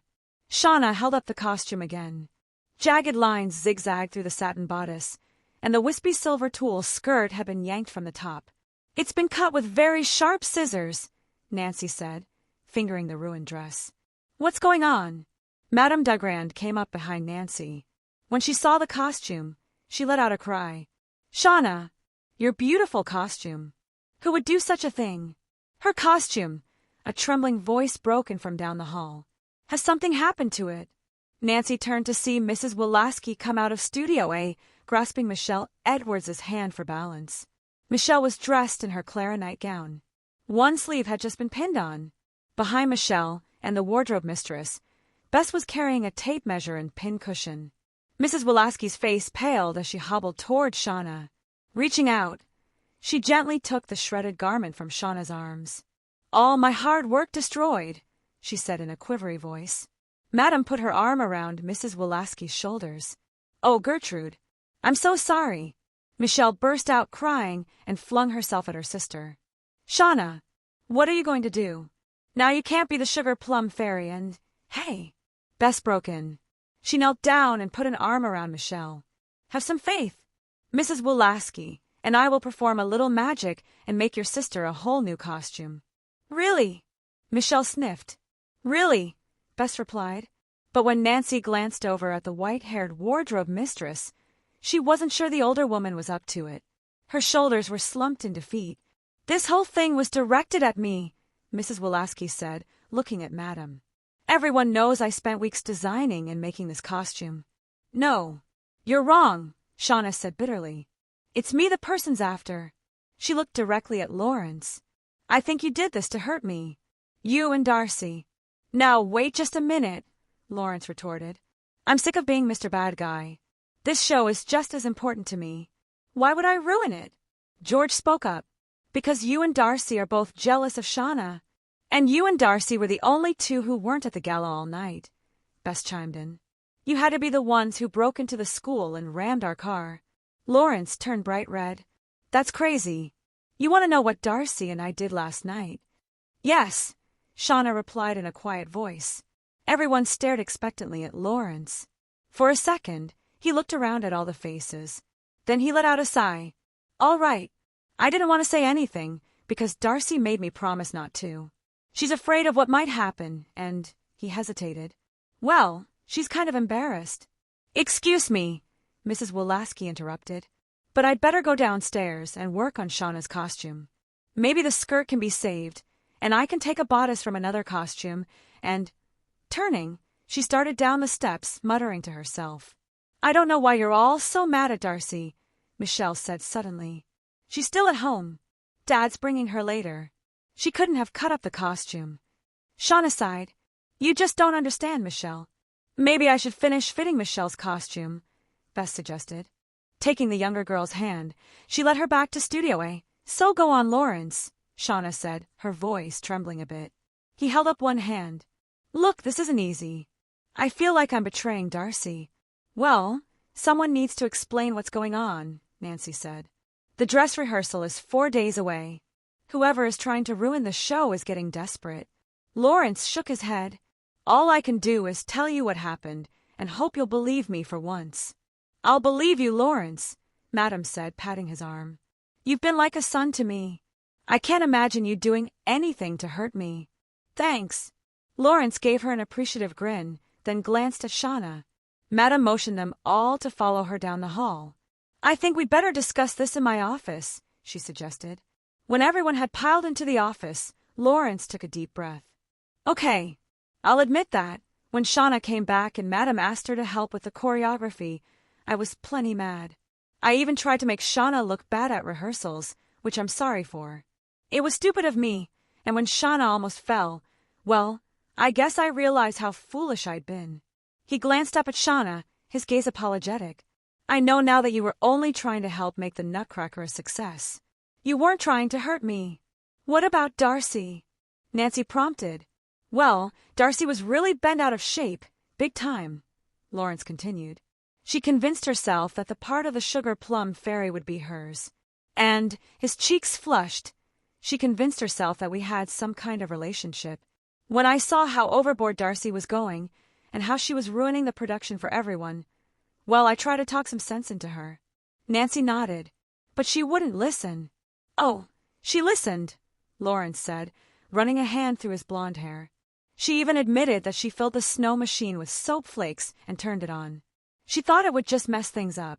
When she heard that Madam fell, she got pretty scared. And, what about you and Darcy? Shauna asked, stammering. Nancy saw a deep blush creep up the dancer's cheeks. Last night, before the gala, I told her we were just good friends, Lawrence explained, his eyes on Shauna. I guess Darcy thought otherwise. She didn't take it real well. Madam sighed and sat down on her office chair. I feel this is all my fault. If only I'd noticed that everyone was so upset, I could have talked to Darcy. Nancy frowned and began pacing the short distance across the office. No, it's not your fault, Madam. You had a lot on your mind. Someone made sure you had a lot on your mind. The fire, the ruined costumes, the stolen ornaments, Shauna's near accidents, the cancelled programs. Halting in front of Lawrence, she gave him a stern look. So what you're saying is, except for the snow machine, nothing else was Darcy's fault. Lawrence nodded. That's the truth. Then we'll have to start working together to find out who's responsible for all of this. Nancy then told Shauna, Madam, and Lawrence about the snowmobiler. Lawrence whistled. Wow, someone means business. Actually, I think there are 2 people involved, Nancy said to Lawrence. Which was another reason I suspected you and Darcy. Madam threw up her hands. Maybe we should just cancel the whole production. Then no one will get hurt. Nancy shook her head. That's exactly what the culprits want. What's going on here? A shrill voice cut in from the office door. All had swung in that direction. Darcy was standing in the doorway, looking from face to face with a stunned expression. Then her gaze rested on Lawrence. You told them, didn't you? She accused. Tears started to spill down her cheeks. Well, I hate you.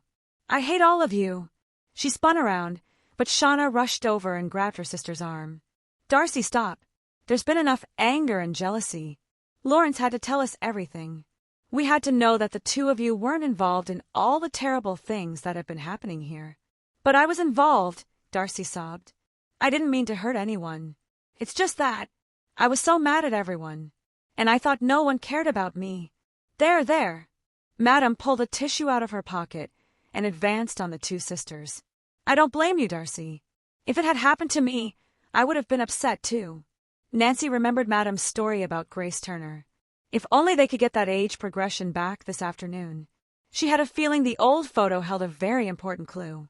Darcy blew her nose loudly, and Shauna put her arm around her sister's shoulders. Feeling better? Shauna asked. Darcy nodded.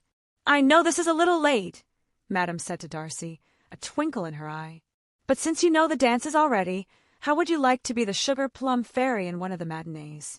That is, if it's all right with you, Shauna, she added quickly.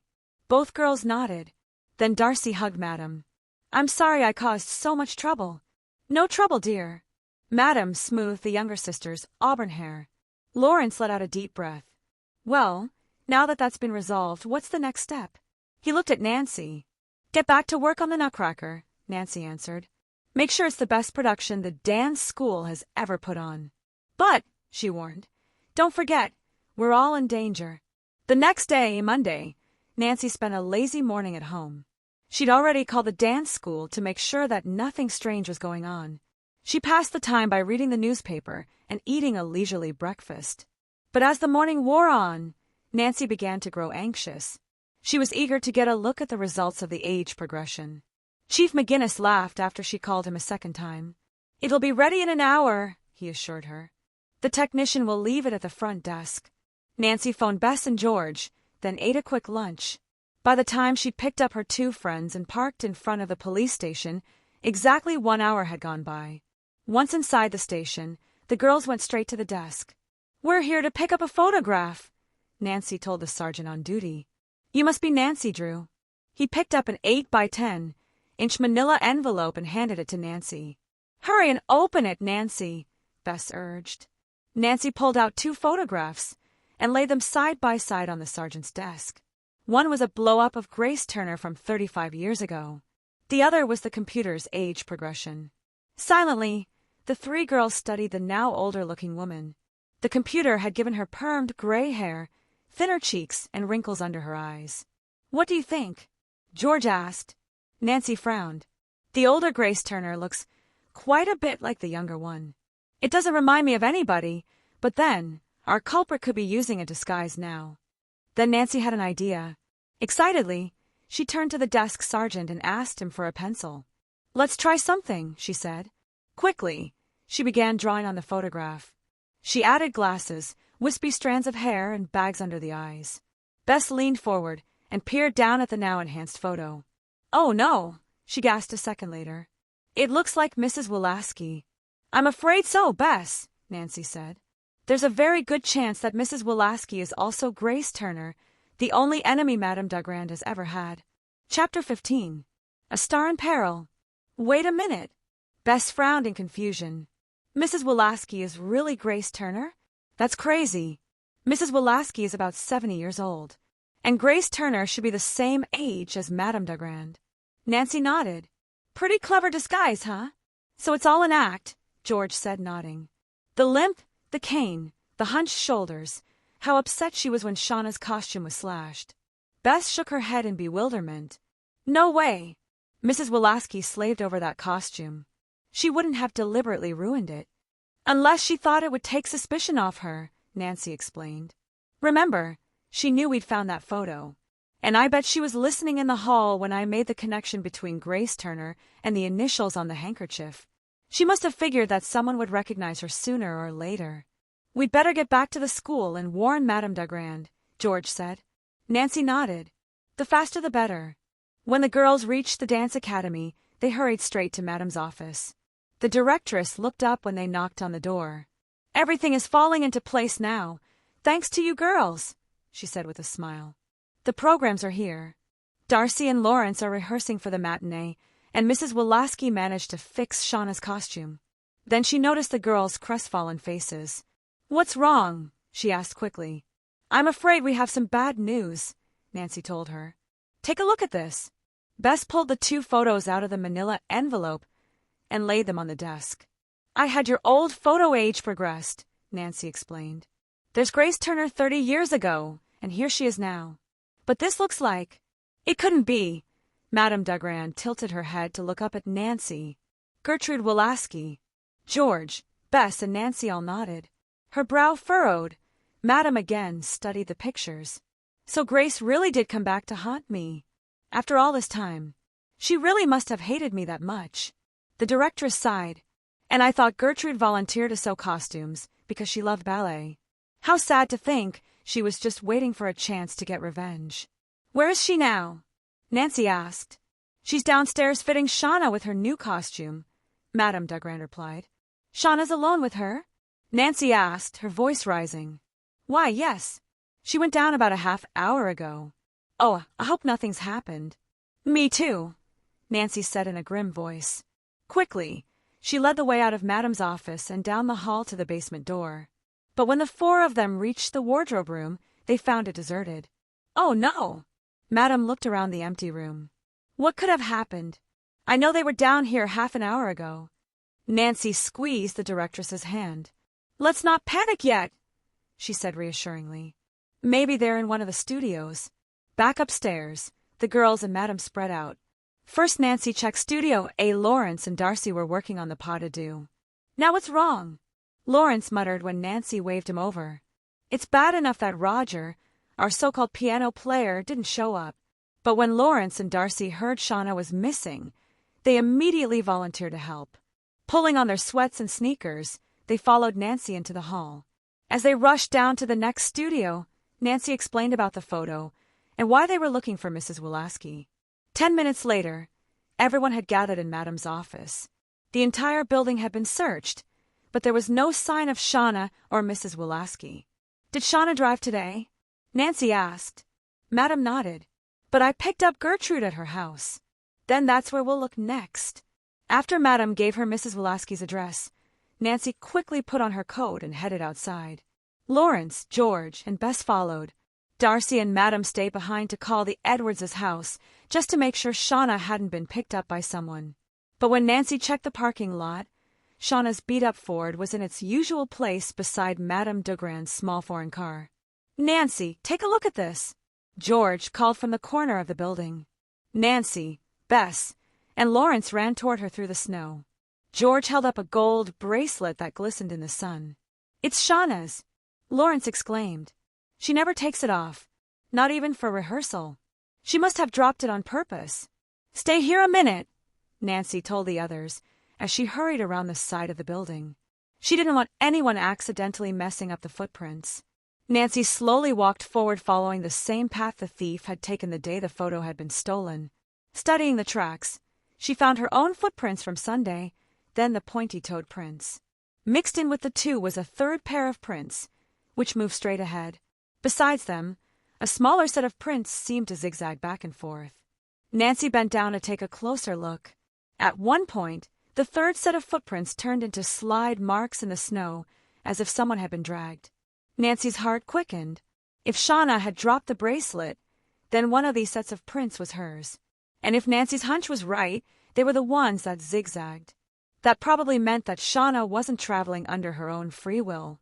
Following the tracks, Nancy reached the road behind the dance school. There, she found new tire marks on the side where someone had pulled over. Then she saw the pointy-toed prints mingling with the other two. Obviously, Gertrude Wulaski had a partner. But who? Nancy tried to imagine what happened. Mrs. Wulaski had gotten Shauna out to the parking lot on some pretense. Then, once outside, she'd somehow forced the dancer behind the building, where Mrs. Wulaski's accomplice had been waiting. Nancy took a deep breath. In other words, Shauna had been kidnapped. It's time to call your friend Chief McGinnis, Lawrence said, after Nancy had returned to the others and told them what she'd found. I know just what he'll say, Nancy replied. She deepened her voice. Until someone's been gone for 48 hours, or unless we discover a ransom note, there's nothing we can do. Nancy sighed. Actually, we don't even have definite proof that Shauna was kidnapped. It's just my gut feeling.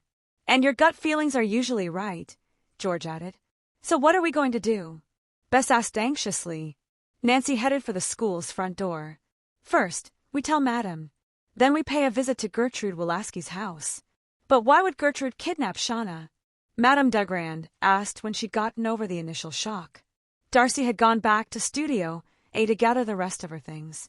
What better way to hurt you, Madame, than to kidnap the star of your show," Nancy replied. The directress put her head in her hands. "This is all so terrible," she said in a shaky voice. "We're heading to Gertrude's house right now," Nancy told her. "I'm coming with you," Madame insisted, slipping on her coat. "We'll take the van. It will hold all of us easily." "Maybe you should stay here, Bess," Nancy suggested. "We'll check back as soon as we find out something. If you don't hear from us in an hour, call Chief McGinnis and tell him everything." Bess's face fell. "But what if Mrs. Wulaski comes back here and I'm all alone?" "I doubt she'll show her face here ever again," Nancy reassured her friend. "Get Darcy to stay with you. She'll want to keep her parents posted, too." "Okay." Bess tried to grin bravely. A few minutes later, as Madame drove down Galworthy Road, the sky began to darken. Nancy pointed to a gray clapboard house with a front porch. "There it is. Pull up on the other side, Madame." "Unless they're sitting in there in the dark, no one's home," George commented as Madame parked across the street. "What do we do now?" Nancy pulled her collar up over her neck. "I guess we knock first, and if no one answers, we bust the door down," Lawrence growled as he threw open the van door. "Whoever kidnapped Shauna is going to pay." "Well, that's not exactly what I had in mind," Nancy said as she followed him out of the van. Her heart was pounding as the four of them approached the house. The street lights hadn't clicked on yet, so everything seemed dark and shadowy. Quietly, Nancy walked up the porch steps, tightly gripping her flashlight. To make sure they weren't caught in the act, they wouldn't turn the lights on once they were inside. When she reached the front door, Lawrence stepped next to her. He held a tire iron in his hand. "I brought it just in case," he said in a low voice. Nancy nodded. "We may need it," she told him. "Gertrude's accomplice, whoever he is probably here too." Then she leaned forward and rang the bell. There was no answer. George walked over to one of the windows and peeked in. "The curtains are drawn tight. I can't see a thing." "We're going in," Nancy said grimly. She tried the knob, then opened her shoulder bag and took out her lock-picking kit. A few moments later, the door swung open. As soon as Nancy stepped inside, it was obvious that this wasn't just the home of Gertrude Wulaski. It was also a shrine to the former ballerina Grace Turner. Nancy shined her flashlight on the hallway walls, which were papered with photos and newspaper articles. Pictures of Grace in different costumes were placed all around the living room. Ballet memorabilia were strewn on every table and shelf, and a pair of faded pink-toe shoes hung over the mantel. "How sad," Madame Dugran murmured as she looked around her. "I wish Gertrude had told me who she was. Grace Turner was her stage name. I never knew her as Gertrude. Maybe I could have helped her work out her anger." "I don't think so," Nancy said, pointing to a picture on the living room wall. It was the stolen photo of Alicia Dugran in her sugar plum fairy costume. The glass over the photo was broken, and a large red X was marked across the young dancer's face. Madame Dugran shook her head sadly. "Poor Grace," she said. "Hey, look at this!" Lawrence called from the other side of the room. He had opened a large wooden box he'd found in a corner. "Mrs. Farnsworth's antique ornaments." George and Nancy rushed over. When Nancy saw that the valuable decorations, made of delicate glass in all shapes and colors, were in perfect condition, she gave a sigh of relief. "Now, if we can just find Shauna. Let's split into pairs and search the house. Look for anything that might give us a clue to Mrs. Wulaski's accomplice or another address." Lawrence and George nodded, then headed for the kitchen. Nancy and Madame crept silently up the steps. 2 rooms and a bath opened into the narrow hall. Nancy peered into the first room. It was Gertrude's bedroom. Drawers were flung open and clothes were strewn on the bed, as if someone had been in a hurry. Something fuzzy was sticking out from under the bed.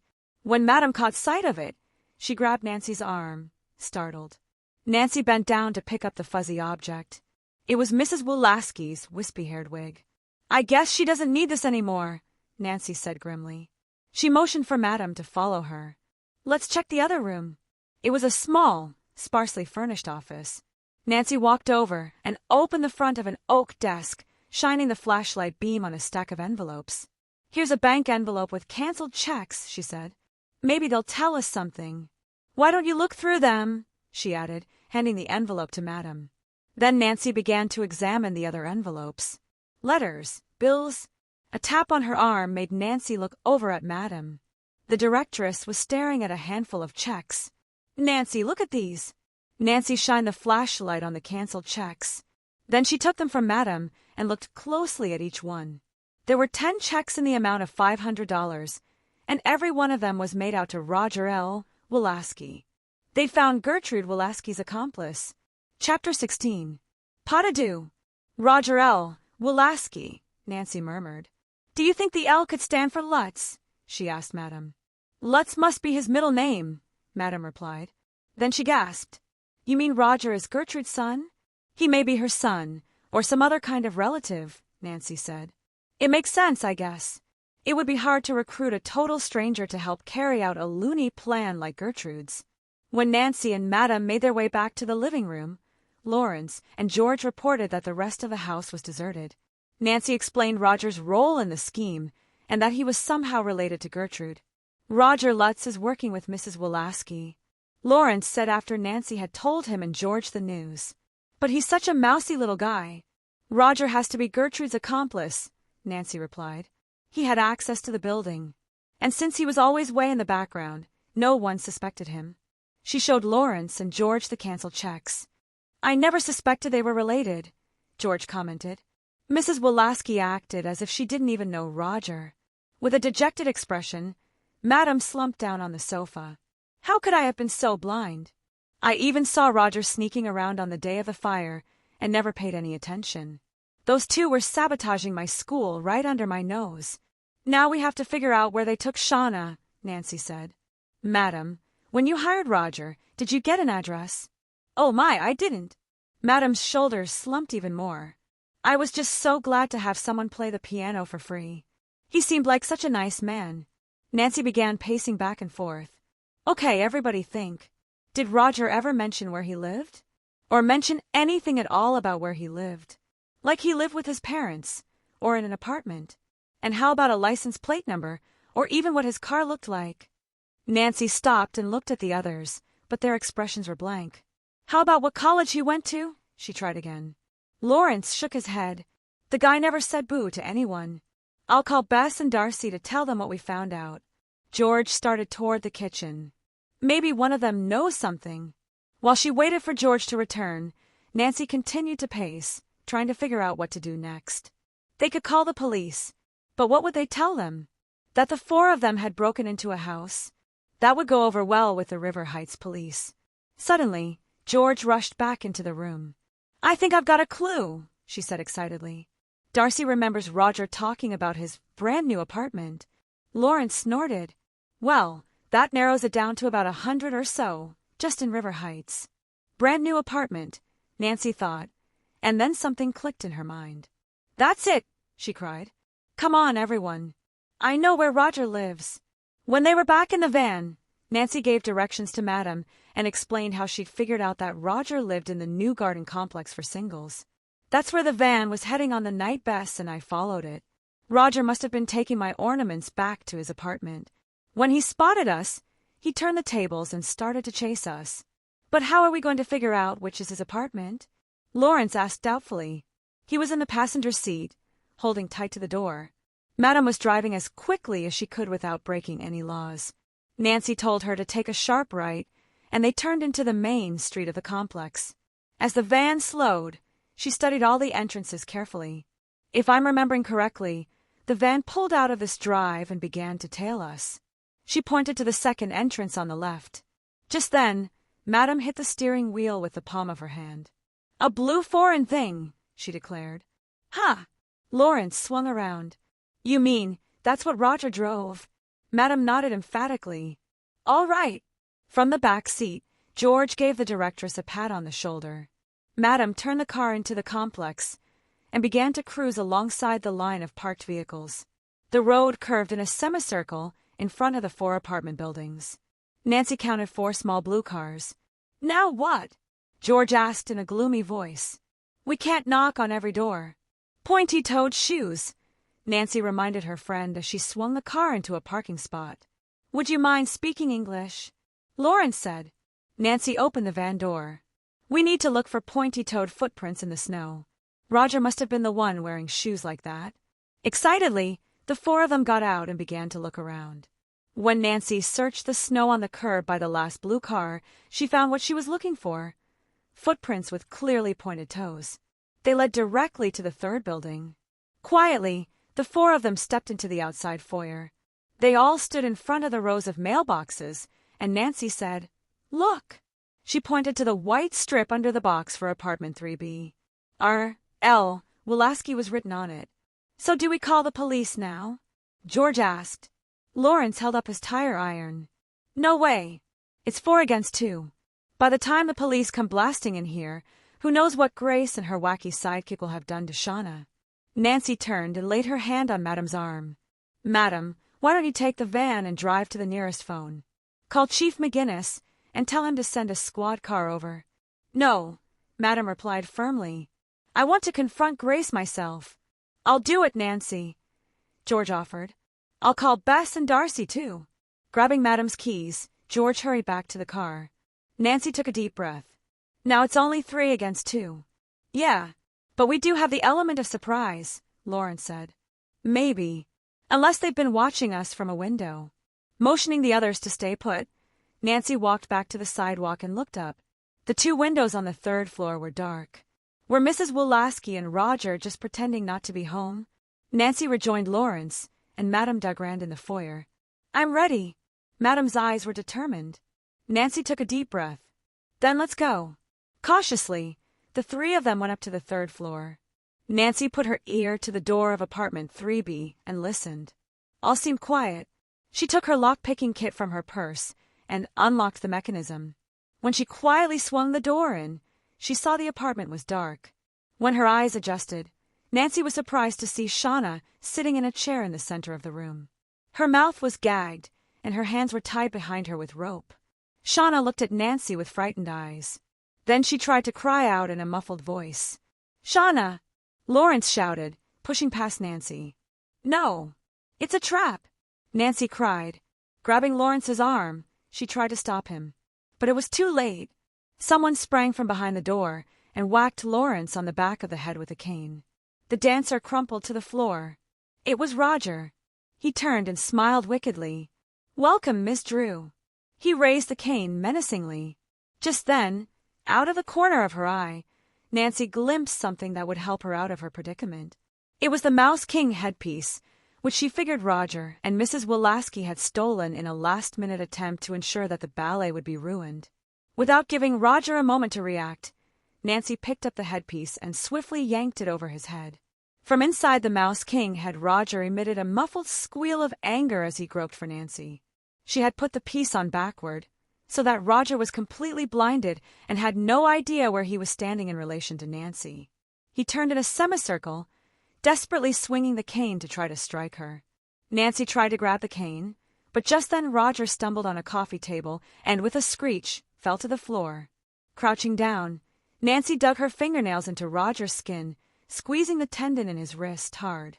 He immediately cried out in pain and loosened his grip on Gertrude's cane. Nancy tossed the cane to the other side of the room, then looked around for something with which to tie Roger. She grabbed the gold tie cord from the drapes behind her and quickly bound his wrists together. Madame came running up with the tie cord from the other set of drapes, and Nancy expertly wrapped and knotted it around Roger's ankles. Finally, she pushed the sputtering man into an armchair. "Don't move," she told him. Roger whined something unintelligible from inside the costume. Just then, a commotion in the hall made Nancy turn and step out. Madame Dagrand was grappling with someone at the top of the steps. Nancy had been so busy subduing Roger that she hadn't heard Mrs. Wulaski approaching. The ex-wardrobe mistress was attacking her prime target, Alicia Dagrand. "Madam!" Nancy cried out. Gertrude had the directress bent over the stair railing. Madame's eyes were wide with horror. Dashing forward, Nancy grabbed Gertrude's arm and tried to pull her off. To Nancy's surprise, Madame suddenly gritted her teeth and gave a powerful shove, throwing Gertrude against the wall. Without her makeup and wig, Gertrude Wulaski looked very different. She had short brown hair, very few wrinkles, and a trim build. "You're not winning this time," Gertrude shouted to Madame. Hands raised like claws, she rushed for Madame's face. The directress nimbly jumped sideways. Then, reaching out with her leg, She kicked Gertrude in the thigh. Gertrude stumbled sideways and lost her balance. Then, with a cry, she rolled down the steps. Madame stared down the steps in silent horror. Her attacker was sprawled on the second-floor landing, not moving. "Oh, Nancy! I didn't want to hurt her." Madame clutched Nancy's arm. "She gave you no choice," Nancy told her gently. Just then, 2 police officers came running up the stairs. They stopped on the second-floor landing and looked down at the body, then up at Nancy and Madame Dogrand. Behind the 2 officers was Chief McGinnis. His gray brows shot up in surprise. "Nancy, are you all right? Your friend called and explained what was going on, but I had no idea." Nancy nodded. "There's another one up here." She pointed to the open apartment door. Roger sat in the chair, grunting angrily as he tried to free his wrists. The headpiece had twisted to the side so that it looked as though the Mouse King was looking right at Nancy. She stepped inside the room to find Shauna sobbing in Lawrence's arms. He had untied her and was stroking her hair.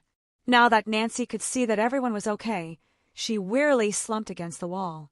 It was finally over. From what Roger has confessed, Chief McGinnis told Nancy, George, and Bess on Friday night, it was all Gertrude Wolaski's idea. She contacted Roger, who was her nephew, about 6 months ago, and even set him up in the apartment. And he needed money, so he went along with everything, Nancy guessed. The chief nodded. Roger claims his aunt assured him that no one would get hurt, which is the only reason he decided to help her. But I don't know, these 2 both seem a little nuts to me. The 4 of them were standing outside the Dance Academy's recital hall. Chief McGinnis was wearing a suit and tie, and Nancy, George, and Bess had on holiday dresses. Inside the hall, a large crowd was waiting eagerly. It was opening night of the Nutcracker. "And what about Gertrude?" Bess asked. "She was lucky she only broke her leg in the fall." The chief shook his head. "Gertrude claims that there is no such person as Grace Turner. She says Madame Dogrand made that whole story up." "What?" "That's crazy," George interjected. "We saw Gertrude's house. It was wall to wall with Grace Turner's ballet pictures." "Poor Gertrude," Nancy murmured. "She's still trying to get at Madame." The chief nodded. "Right. But with Roger telling us everything, she won't get too far. He's admitted to stealing both sets of ornaments, starting the fire, and loosening the bar. He claims his aunt did everything else." "What about ramming us with the van?" Bess asked, her hands on her hips. "And almost running me over with the snowmobile?" "Well, he's hedging on those, since they're pretty stiff charges. But I think we'll nail him."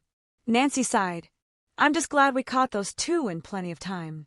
We all worked really hard, and I think this year's Nutcracker is going to be fantastic." Chief McGinnis's eyes twinkled. "And I'm sure Madame will be happy to hear that I talked to my old friend at the firehouse. He's agreed to extend the time she has to fix those violations." Bess peered into the recital hall. "If the next 3 nights are this crowded, it should help straighten out the school's financial problems. And with all the good publicity, Madame should get some of her students back." Nancy nodded toward the front of the hall. Several reporters were sitting in the front row. "I almost fainted when Lawrence and Shauna danced the pas de deux yesterday at the dress rehearsal," Bess said dreamily. "It was too romantic." Nancy smiled. "I guess they finally realized how much they care about each other." "Well, I'm glad everything turned out so well," Bess said. "Lawrence is even going back to New York with Shauna. Can you believe it? He's determined to make it this time. And Darcy will be the top dancer at the school," Nancy added. "That should make her happy." Just then, the lights began to dim. "I think we'd better get to our seats," Chief McGinnis said. The 4 of them hurried down the aisle, sitting down just as the curtain began to rise, revealing the Christmas party scene of the first act. When Nancy saw how beautiful the stage looked, even she had to gasp. Mrs. Farnsworth's ornaments glittered and danced in the spotlight that shone on the Christmas tree. The graceful dancers began to twirl on stage in their gorgeous costumes, all bearing gifts, including the Nutcracker doll for young Clara. George leaned toward Nancy. "Another successful Nutcracker performance," she whispered. "Thanks to Nancy Drew. Thank you for listening to this audiobook. We hope you enjoyed the story. Your feedback is invaluable in helping us improve the quality of our audiobooks. We appreciate your support and look forward to bringing you more stories in the future. If you have any audiobooks you would like us to make, please comment on this video. If you enjoyed this and want to support more projects like this, please consider becoming a Patreon member. Patrons receive special access to exclusive audiobooks, early access to new releases, and the ability to listen to the MP3 versions. You can find the link to our Patreon page in the description below. Until next time, happy listening.